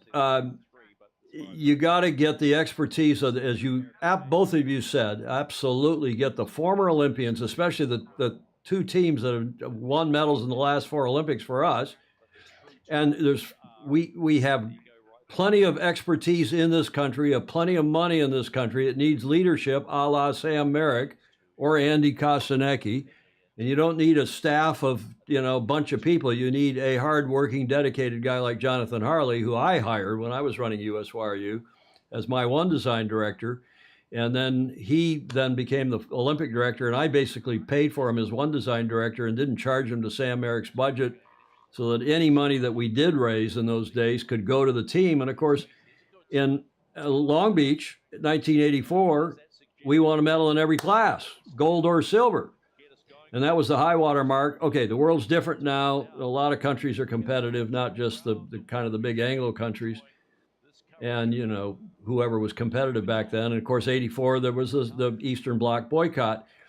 But nonetheless, U.S. sailing and our effort was a lot better back then. And we have a chance to maybe not repeat that, but at least with the Olympics on home turf here in Long Beach in 2028, we ought to be focusing, and I'm sure are going to focus on it, with guys like John and yourself, I hope, come back into the picture. and Dawn Riley and Kayard. Paul's going to play a role, no doubt, and all the money people like Larry Finch, like Doug DeVos, like Malin, and on and on and on, the people that have been backing America One Racing, not just the syndicate, but then of late and clubs like St. Francis and New York Yacht Club and others, Lauderdale Yacht Club and the Lauderdale Foundation down there. What do we got going on here? We had 8.5 minutes to a start. Lori Fullerton saying in U.S., more media coverage of college sailing would be great. Yeah, we've got to somehow reconcile. We don't have time to talk about that now, but I'm sure as James agrees, we got to reconcile somehow the collegiate sailing issue, don't we, with Olympic sailing? Quick. Well, at least the college sailing and Olympic sailing are a little bit closer. You know, back in '92, we were sailing one race a day on these mammoth courses, right? The old Olympic course that were, I don't know, 18 miles long, and college sailing were, you know, sailing 10-minute courses. At least they're a little bit closer together. Yeah, indeed. But it's sort of the time commitment issue I was talking about. Thanks for that, James. Appel in the Atlantic on a powerboat headed from the Northeast down to Annapolis. We've got a good group of guys on here, including Graham Sweeney in Yell up on the Shetland Islands in Scotland. Graham, what do you have to say for us as we're waiting for this next match? I found this a fascinating conversation, to be honest. I mean, but there's one thing that wasn't discussed, and I think we're all guilty of it. And we're sitting here right now, and we're probably all to blame in some respect. But this is the future. The kids are the ones we need to get through. We need to get them enthusiastic into this sport. And we just sit here talking about our past glories, and we really should be stepping a little bit aside and saying, here you go, have the tiller. You have a go of the boat. You know, instead of saying, sit back there and pull the rope when we tell you to, you know, this is your day, your race, you take the boat round. I mean, as parents and as adults, we tend to want to mother or father our kids and look after them and wrap them in cotton wool but really, we've got to remember what it was like when we were kids. You know, our parents didn't even know where we were half the time, and they would just say, "Oh, he went out in the boat," you know, and we would have a real adventure. We'd learn a heck of a lot, and we'd come home and we'd talk a load of rubbish to the parents, and they would have no idea what we were on about, and we'd do it again the next weekend. And we really need to sort of just say, you know what, this is the boat, you get on with it. And have a good sail, you know, learn to like your sport. Yeah. Because you can coach people, it's fine to coach people, and you do need coaching, but sometimes we get too much wrapped up with making them do the right thing when they're not having fun. You're getting a lot of thumbs up comments, and I know the modern and superb coaches like John are in complete agreement, as is Mahoney and Fishbeck and Embley and all the others that are on here. I mean, I don't even remember having a coach, but I would have loved to have had one when I was doing an Olympic campaign back in the Fireball 470 days. But it's all true. John? Yeah, Graham, I mean, I wish we could just put that on a T-shirt. And you know, I have a fresh batch of bubble wrap in my office. I fight every day fighting youth sports. I'm writing a book, parent training book. And one of the chapters is called Disabled by Parent, DBP. Parents aren't trained, and so they think they're doing the right thing. But in a lot of cases, my job is to educate them on the fact that not what we teach is inspiration. And we teach skill development. We have checklists, and the kids love to go home and say, hey, I passed my knot tying test. I sailed a windward leeward for the first time.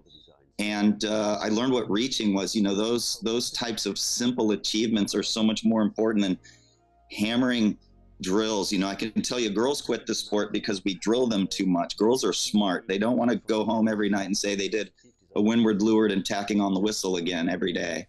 And so I fight that battle every day. And glad you do. What Graham said just sums it up. Kids need to get out And where's the love? That's another chapter for my sailing book, is where's the love? A lot of people say they love it, but I find a lot of kids love the competition and the trophies. So, Gordon, thanks, John. And you got so many thumbs up and so much agreement. Tiller and Han, Hank Stewart in Rochester, New York. And we're watching here. I've gone to the multi-view here because I also have the TP52s, the Super Series, the 52 Super Series going on. And I can cut to that if while we're waiting for something more interesting to happening in Barcelona. They do say they're going to have a start in 3.5 minutes. They're trying to tow the boats onto their foils.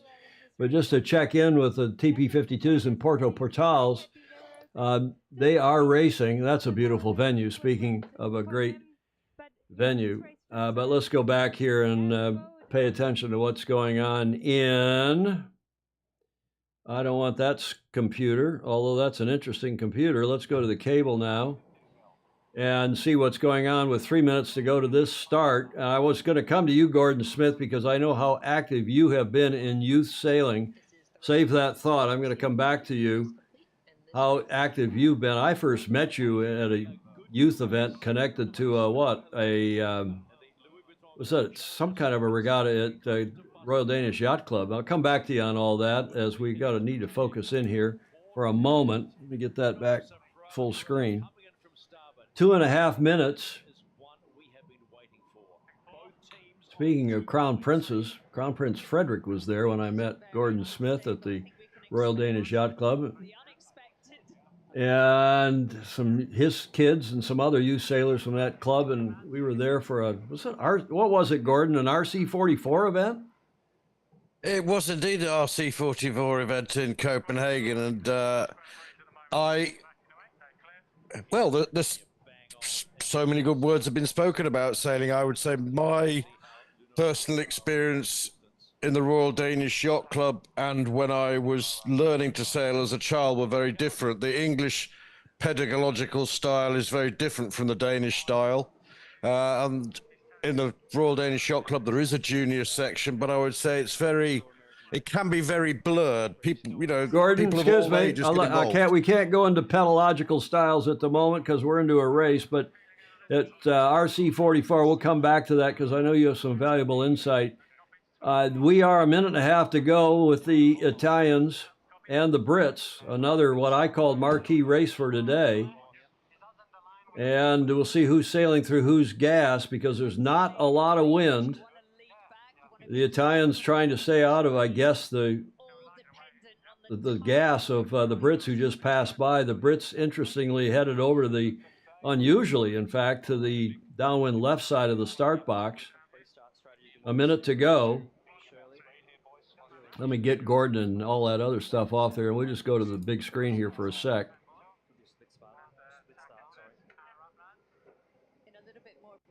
50 seconds. Shirley Robertson saying there's a little more breeze. Exactly where Ineos Britannia is.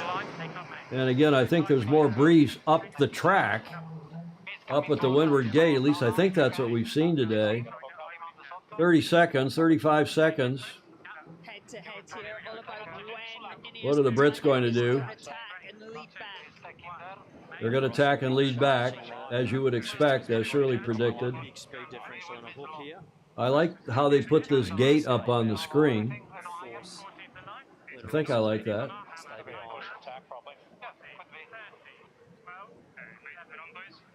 10 seconds. So both boats are going to be on the line. The Brits ahead and to leeward of the Italians as they cross across the line at the start. Race number 11, Ineos Britannia, Luna Rossa, Prada Pirelli. As you would expect, LRPP tacks off their hip for the upwind right. And again, we think early on there's been not only the advantage of only doing one tack over there on the boundary, as the Brits are headed to do, presumably. But we think there's also a little more pressure on the downwind left side of the track in this easterly breeze, southeasterly breeze. Now the LRPP continue to extend and lose on the downwind right.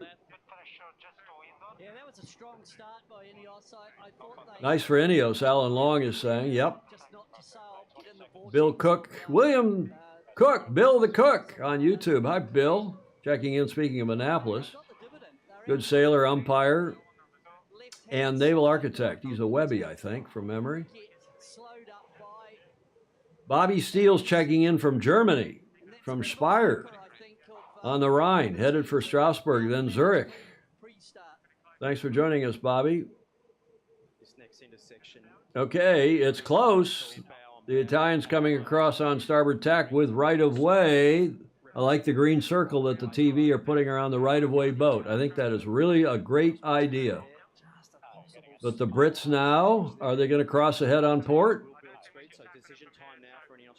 The Italians hunting up there a bit. Looks like the Brits will get across cleanly.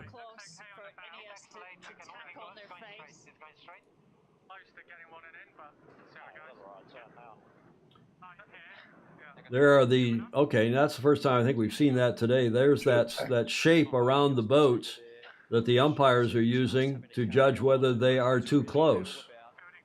And that's a safety zone, the diamond, it's called. And here they go now, out boundary racing again. Again, in the U.S., we're watching this on ESPN+. This is Bring Your Own Video, so I hope you've all signed in to your own sources of free-to-air or otherwise coverage of this 37th edition of the Cup. The Brits tacking.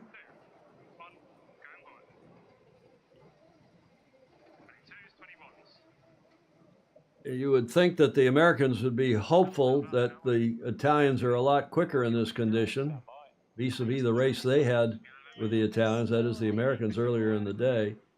Brits seem to come out of the tack a little slow.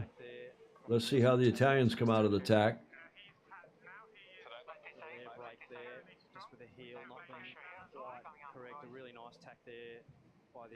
What's Glennie saying? I'm sorry, I agree with everything that's being said on the subreddit, the America's Cup subreddit on Reddit boards. There's two of the America's Cup Reddit boards. I just find them keeping the audio up on the off-the-boat commentary. I'd rather they keep it down low, let us hear the commentators.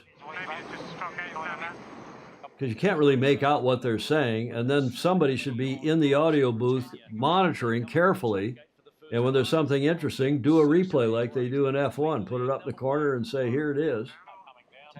And we have a lead change, a big lead change. The Italians ahead at the first gate, 36 knots, their top speed, 67 kilometers per hour. And I don't think there's a big surprise here because we all think the Italians are a little quicker. We are hoping, some of us, that the Brits would be quicker. But that boat, to most of us, does not look correct. It looks too big, too much windage. And the delta was, I missed the delta. What was it? Somebody give it to me, please. And that distance, that was all on that one maneuver. 25 seconds. 25, thanks, James. Pace on the exit. Super important to execute those light air maneuvers well, and even if you don't touch down, a little. James, is Chris sitting next to you? Is he a sailor, or does he think we're just completely idiots for doing all this? No, I'm sure he thinks we're a bunch of idiots. Have you done any fishing on the way down? We've done a lot of fishing, but no catching. Oh, okay. Sorry to hear that. The delta is 260 meters. And if you figure a boat length is 25 meters, approximately, that's 4, 8, 9, 10 boat length lead to the Italians headed down Leg 2. This is the race committee. We are moving the windward gate. Course length is now 1.1 nautical miles. 1.1 nautical miles, so I guess that means they've shortened it. Did they lengthen it or shorten it? What was the previous distance? I don't know.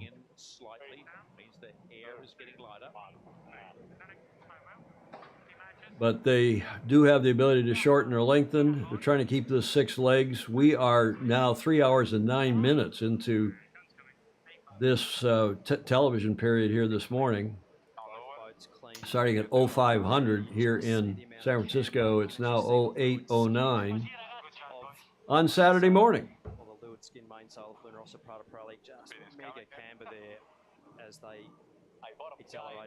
280-meter delta. We supposedly have one race to go after this. Ian Murray said he was going to try to race 6 races. I was putting it up on my Facebook page. By the way, my personal Facebook page is probably the best current information about what's going on. The website, the America's Cup website, is okay. It's a little tough to navigate, but I'm blog style, just putting up stuff as I find out what's going on in Barcelona. Matt Sheehan's YouTube channel is a good one to watch. He's had good stuff, good videos. Matt Sheehan, the Brit. But we're waiting to see the Swiss and the Kiwis after this, which Gordon Smith said earlier he was keen. Speaking of Gordon Smith, Gordon, you want to come on and talk about the differences in the Danish and the Brit approach to youth sailing and teaching? Well, I've not been teaching or sailing with the youth myself because of what I was doing in terms of the match racing, being a race officer and other things I was doing in the club. But in general, I find a very welcoming attitude. Full stop. They being who? The Danes or the Brits? The Danish system, or the Danish way of living, and the English way of living on the surface look very similar, but it's more a case of what's not said. So in English schools, for example, kids wear uniforms, you all turn up, do your homework, do your lesson, do exactly what you're told, whereas in Denmark, it's more energy-led. Uh-oh. Excuse me, Gordon. Every time you talk, the Brits fall off their foils. You're bad luck for the Brits, Gordon. Your team, have they fallen off the foils? Obviously not what I intended. No, obviously not. So the Brits are doing 22 knots. They're semi-foiling. That's a semi, as Jody Shields called it.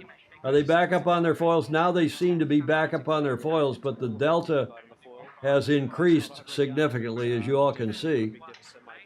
Let's see what the comment. There's the replay.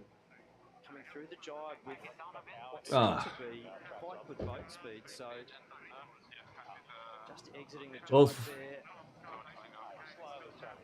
A semi. We're going to start calling that a semi. William Sangmeister, a.k.a. Bing Bong Goofy, boats. And brother, going upwind on a downwind leg. Yes, indeed. Gordon, back to you. The difference in lifestyle and approaches in Denmark and the UK? Yeah, so I think it embraces a lot of what has been said by Graham and others, and it follows a kind of an individual's energy. So even in the classroom learning a language or mathematics, the teacher will set a framework and give tasks, but really it's allowing the child to develop their enthusiasm, engagement as they can and as they will. And I think a lot of that's got to do with, as talked about, John talked about kids getting down there and in the boat and want to get wet all the time. And there's others who go, okay, I'll do it on Saturday mornings only. You know, everybody's got their own speed. And I think the Danish system is more accepting of that. I think systems which demand schedules and training systems straight out of the box are quite hard on young people. Everybody's different, and I think if I had to come up with a generalization, it was the Danish system is a little bit more accepting of people being different and developing at different speeds. That would be a general comment. Well, both are pretty good sailing countries. I mean, the Danes were at the top of the list in Marseille, or was it the Danes or the Dutch? The Dutch were. The Danes also had a pretty good Olympics, didn't you? They didn't do so badly. We got one medal, but some good placings. I would say that the English system following on is probably of a similar standard, but a greater number of sailors than the Danish system, of course. Exactly. Well, what's going on here? The Brits are leading. Sorry, the Brits trailing by more than a kilometer. Clark Chapin made a comment that the Brits never got through the gate. I guess they must have been struggling to get through that bottom gate while we were gas bagging. But here come the Italians into the top gate, the end of leg 3.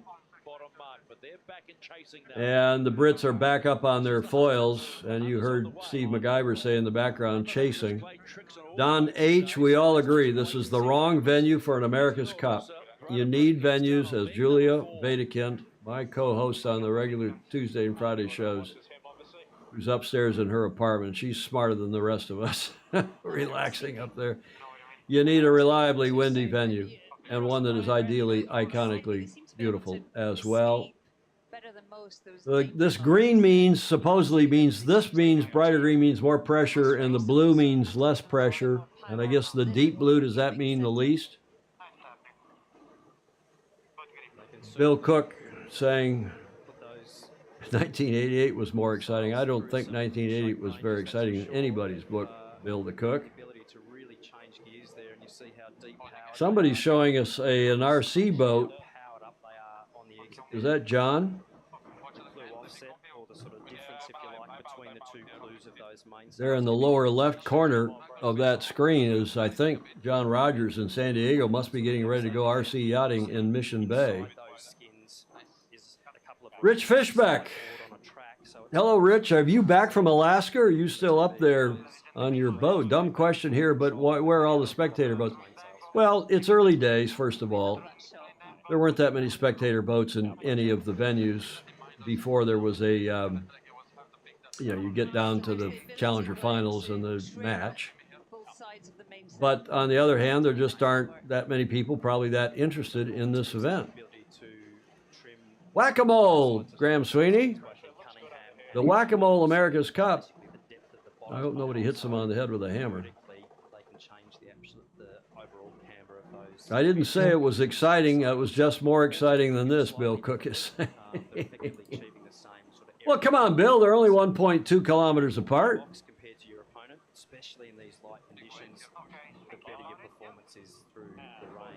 And the poor commentators. I mean, I thank goodness we've got all of you on here, and James Appel in the middle of the Atlantic, and Graham up in Scotland, and Gordon in Copenhagen. John Rogers came on from San Diego. We had David. Tom, hang on, Gordon. We had David James on earlier over in Sausalito. That was nice to have him on as well. Gordon, you were saying? Oh, just quickly, I noticed Jody earlier commented he was watching some channel with a couple of hundred people watching. I'm watching a YouTube channel with 21,900 people watching live. Good. Which is great. That's great. It's not Olympic numbers, it's not big sports numbers, but that's good. And that's probably the global number of viewers. And that YouTube channel is available everywhere except here in the U.S., where we're watching behind a paywall on the ESPN+.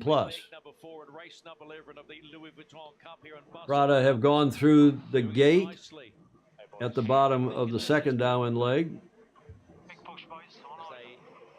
or are going through it, headed uphill now on leg 5.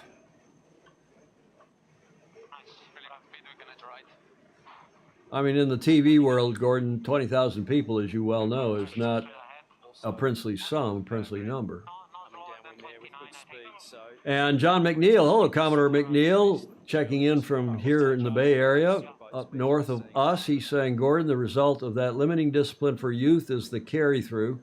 Too many kids turn off when they must only follow one path. I think he's agreeing with everything you've said as well, Gordon, as what John Rogers is saying. You want to finish up your thought while we got you, Gordon? No. I think that was enough. I think, interestingly enough, John also reflected on a message that this really is not a dissimilar race to the one between LRPP and American Magic. It's which is asking questions of both what LRPP are doing and what Ineos and AM either as the boat can't do or the crews are not reading properly on the water? Well, or both. Or both. Chris Ottorowski, Commodore Chris, hello Otto. We had on here live yesterday. He's out on one of the spectator boats, I assume. He was yesterday, one of the big New York Yacht Club Swans. And he's got his own boat there, too, in Barcelona with his wife, Sean. He, the past Commodore of Seattle Yacht Club, some number of years removed, and immediate past Commodore of the Cruising Club of America. Nice to have you back on, Otto, here in the comments anyway. Bob Steele has found the YouTube live here. He's in Germany. And Bobby the Aussie, who lives down in Newport Beach, Balboa Yacht Club, helps us with the Governor's Cup. We're feeling the tension with you. Just a couple of questions very quickly. They should add a mercy rule after the fourth leg. Well, okay, William, but the problem with that is that what happens if the leader falls off the foils like we saw in that earlier race today? And somebody almost comes from behind to win. It's just this whole foil fest is a fuster cluck.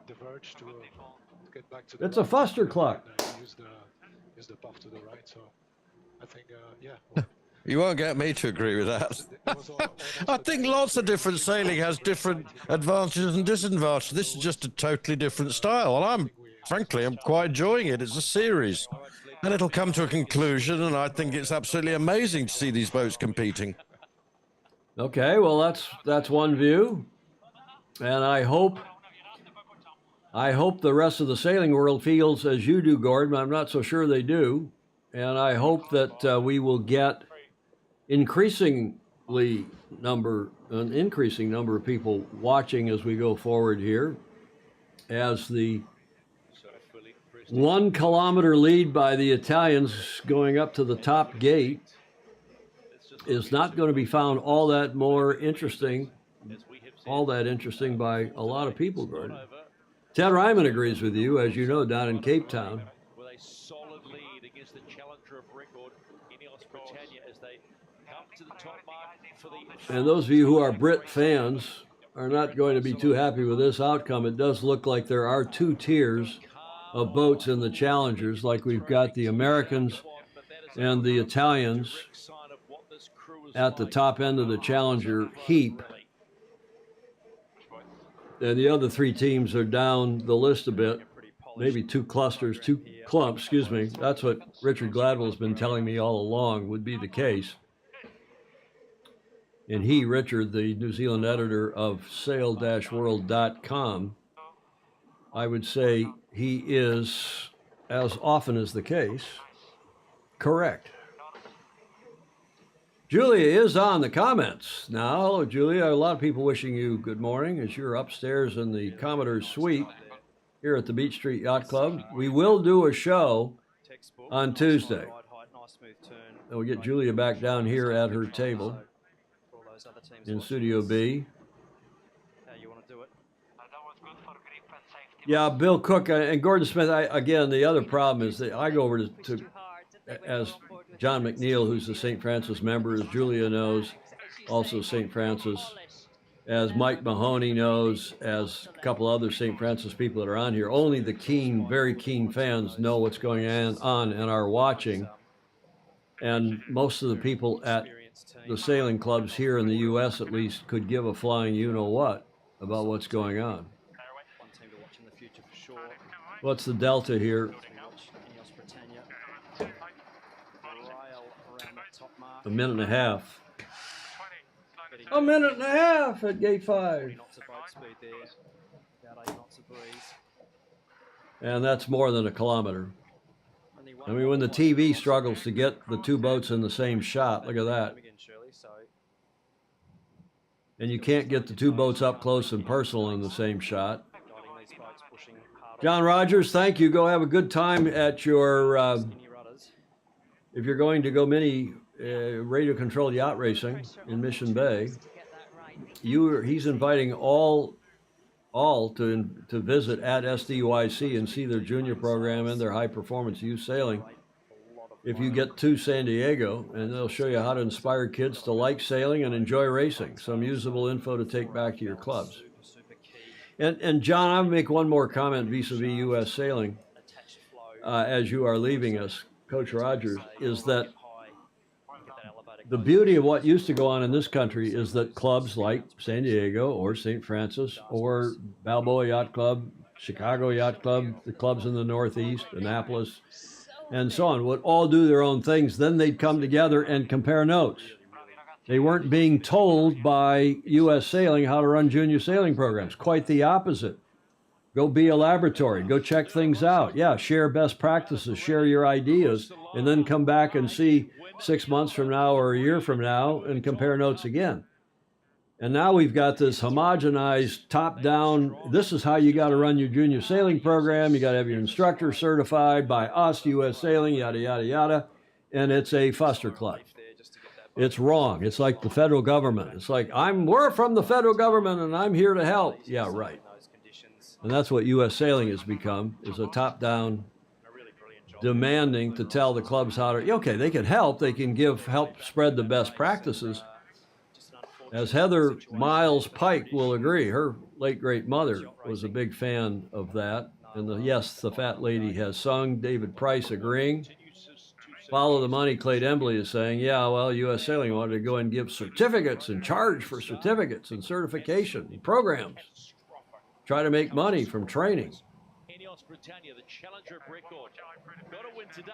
They're on a 50% record on day number 3. Okay, well, and they will know there's still plenty of work to do, but that's what we hear all the time. This race, the breeze did come up a bit. Bill Allen and the kids get to sail 470s. Nothing stays the same. Britannia, and they even want certification for rib drivers. Yeah, Crutonic, I agree. Let's go back to watching, what was that Delta? I missed that Delta. Making a big deal out of them being challenger record. Okay, it was 1:24 at the final. Making 3 wins in this Louis Vuitton Cup. It's a 1-minute-and-24-second win against any. So LRPP at the top of the heap now with 3 wins. John Lamberts Van Buren says he's going to celebrate LRPP tonight with a pizza. That sounds good. 3 points. John McNeil's agreeing. He's saying, Commodore McNeil's past Commodore here, St. Francis, U.S. Sailing has goals that are limiting and not enjoyed by many clubs and sailors. Good point. John's involved in an organization called the International Council of Yacht Clubs, as are some others of you on here. In fact, I happen to be the deputy. This boat that you guys are sailing seems to handle the light winds good. Sorry, we're and listening get to Jimmy yourself for a second. out of potential trouble a lot easier. Yeah, I mean, look, I think the 2 guys on the front, both Hornby and Andre, and the flight control and the trim, technique-wise, were... Okay, it's kind of a lame question that you know you're not going to get an answer from, especially from Jimmy. There'll be nice PR answers. Yeah, the guys in the front are doing a great job. But yes, the ICOYC, the International Council of Yacht Clubs, does exactly what I think U.S. Sailing should be doing with clubs here in this country. They bring together the big international yacht clubs, 30 some odd, I can't remember, John McNeil, how many there are, but they get together once a year in a hemisphere or in a region, and then once every so often all the clubs, the big clubs in the world, come together and share best practices. And the clubs, you know, the general managers show up and talk about membership and talk about F&B, food and beverage. Oh, there's 52 clubs now. Wow. John McNeil is saying. And that's the International Council of Yacht Clubs, of which I'm sure any number of your clubs are involved. Andrew McIrvin, yeah, LRPP looking very strong now. Nice beauty shots there of Barcelona, including the soccer stadium, the football stadium. There's the results. The Italians and the Brits on 4 wins. 3 wins, rather. The Kiwis and the Americans on 2. The Kiwis don't count. And you got to take the Kiwi results out of that. There it is. Now the Kiwi results out. The Italians on top with 3, the Brits with 2, USA with 2, and the French on 1, and the Swiss with none. So maybe that is going to be the Swiss who leave first, although we've got another round robin to go. And the Emirates Team New Zealand, the defender, will be out first up against Alingi Red Bull Racing. What a day it has been. Yeah, Bing Bong, William Sangmeister, who's only 16 or 17, I think. John Sangmeister's youngest of his 3 boys. John and Sarah, I should mention Sarah Sangmeister, who's also a good sailor and a lawyer and a good friend down in Long Beach. And his comment was to get a job as a learn-to-sail coach at a yacht club these days because of the insurance situation. You need to pass a CPR course, have a boater's card from your state boating authority, go through a safe sport seminar, which is about how not to sexually harass or otherwise people, and have a U.S. Sailing Level 1 certification. And it used to be when, of course, we were all growing up, you learned by osmosis. You were in your home club, came through the junior program, and for better or worse, learned from that and maybe from other experiences. And then did they just call this off? They just closed that telecast? Well, they did on ESPN Plus. Yeah, your event has ended. Did they say they were going to run another regatta, another race, or not? Does anybody know? I just had a quick look at the website, and it seems the last pairings for the day were removed. So that looks like it might be end of racing. Yeah, it's one of the races that doesn't really count because it's the Swiss against NZL. Okay, Gordon, thank you for that. But so I guess they're only going to run these 5 races. It's been 3.5 hours, the longest session so far. And thank you for that, Gordon. Graham, do you want to wrap us all up here? We got James still out there in the Atlantic. Maybe I'll come to James in a minute. Gordon, you want to wrap us, or Graham rather, in Scotland? Yeah. Talking about the racing generally, I've come to some sort of decision. When we're watching this, are we watching a sport or are we watching a competition? Because I think a sport is a physicality, whereas you actually physically see people doing their best, but you don't see anything in this. So are we really just watching a is it just like chess, or is it a sailing race? I'm finding this very difficult. I actually like it. I'm kind of enjoying it in a strange way, but is it a sport or is it a competition, or is it meant to be a competition? And we're getting it wrong. Well, I don't know. I was trying to get some yacht racing here on the screen, and that I switched over to the TP52 YouTube channel, but it is gone. So they must have finished their live stream, and that's what's on ESPN Plus. So I guess it's done for the day. Clark Chapin confirming that whatever we're watching, Graham, yacht racing or some kind of a chess match or some kind of a whack-a-mole competition, that race tomorrow, race 6 that had been scheduled as race 6 today, the Swiss and the Kiwis, will be back tomorrow. So maybe they're going to try to get 5 races in tomorrow, Graham. Yeah. That sounds like what they're doing. Okay, everybody, thank you for joining us. Should we keep doing this, or is this a waste of time and effort? We've got a lot of people on here, so YouTube I'm finding this very valuable. So the insight from yourself, Tom, and from everyone here, I'm finding that very, it's fantastic. Well, let's let James Appel give the final word here. He's out in the Atlantic. He's at least found it interesting enough to tune in on whatever cell service they've got out there on their boat. James? I think it is fun watching. I think it's a good commentary saying is it's a sport or a competition. I would definitely agree. It's definitely more of a competition. It's a competition to who can build a better boat, and it certainly takes skill to keep these things on the foils. But I'm certainly enjoying watching it, and like I said, I do appreciate you doing this, Tom. It's a lot of fun to get old friends together and watch whatever it's called, whether it's a sailboat race or a sailboat competition. Whatever it's called, yeah, indeed. You got smiles out of the rest of the gang down there as well. Thanks, guys. Thank you very much. John Rogers, thank you to you as well. down in San Diego, everybody for coming on. The Tour to Barcelona, Bob Steele is calling it. And the comments are really nice. I appreciate it. And we do it because of, as Stingray said, having guests, having the comments from all of you around the world, having those of you joining by Zoom. If you want to do that tomorrow, again, jot this down, 267-220-6570. That'll be our Zoom number tomorrow. And we will, again, we'll do it tomorrow at 0500 Pacific, which is 800 on the East Coast. It's noon UTC, and 1400 in Barcelona. I'll switch back over here to the slides here and see what we've got slide-wise to wrap this one up. The codes, the different codes of the jibs, we'll be looking at that. If anybody has an opinion on this, the various codes, you let me know, and we'll look at that some more tomorrow, because I do think this is not only is it a key part of what's going on, but it's a visible part. It's something we can see and relate to here if there's a difference between the two boats, which the difference will go down as we go forward, as the boats teams learn from each other.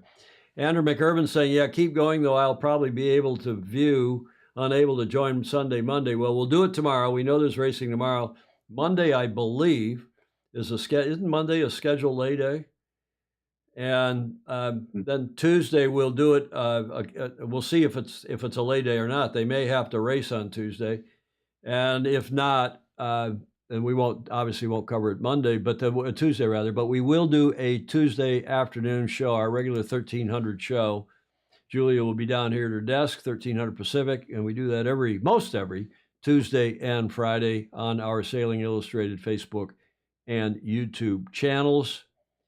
Andy Cox, the Kiwi boat is back in the mix. They did race today. In fact, they had a walkover. They were supposed to race in this second race, but they had a walkover against the French, who had a technical problem and did not race in that race. And it looks like the Kiwi boat was in pretty fine fettle, in good shape after they're dropping it onto the crane. Their crane failed and dropped it onto the cradle night before last.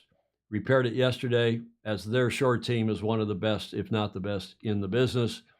Gets us to the finish line for today's show number 742. And please, as always, as Julia asks you to do in our regular shows, like, follow, and share.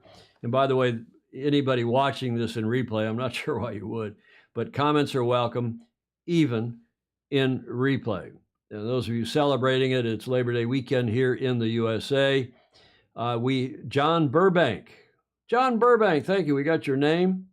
We appreciate that very much. And Labor Day weekend here in the States. We have a long weekend. Monday is a holiday for most people here in the States. Our Labor Day, most of the rest of the world, you celebrate that on May 1st, I know. But thank you to all of you who give us a few bucks a month or more in some cases.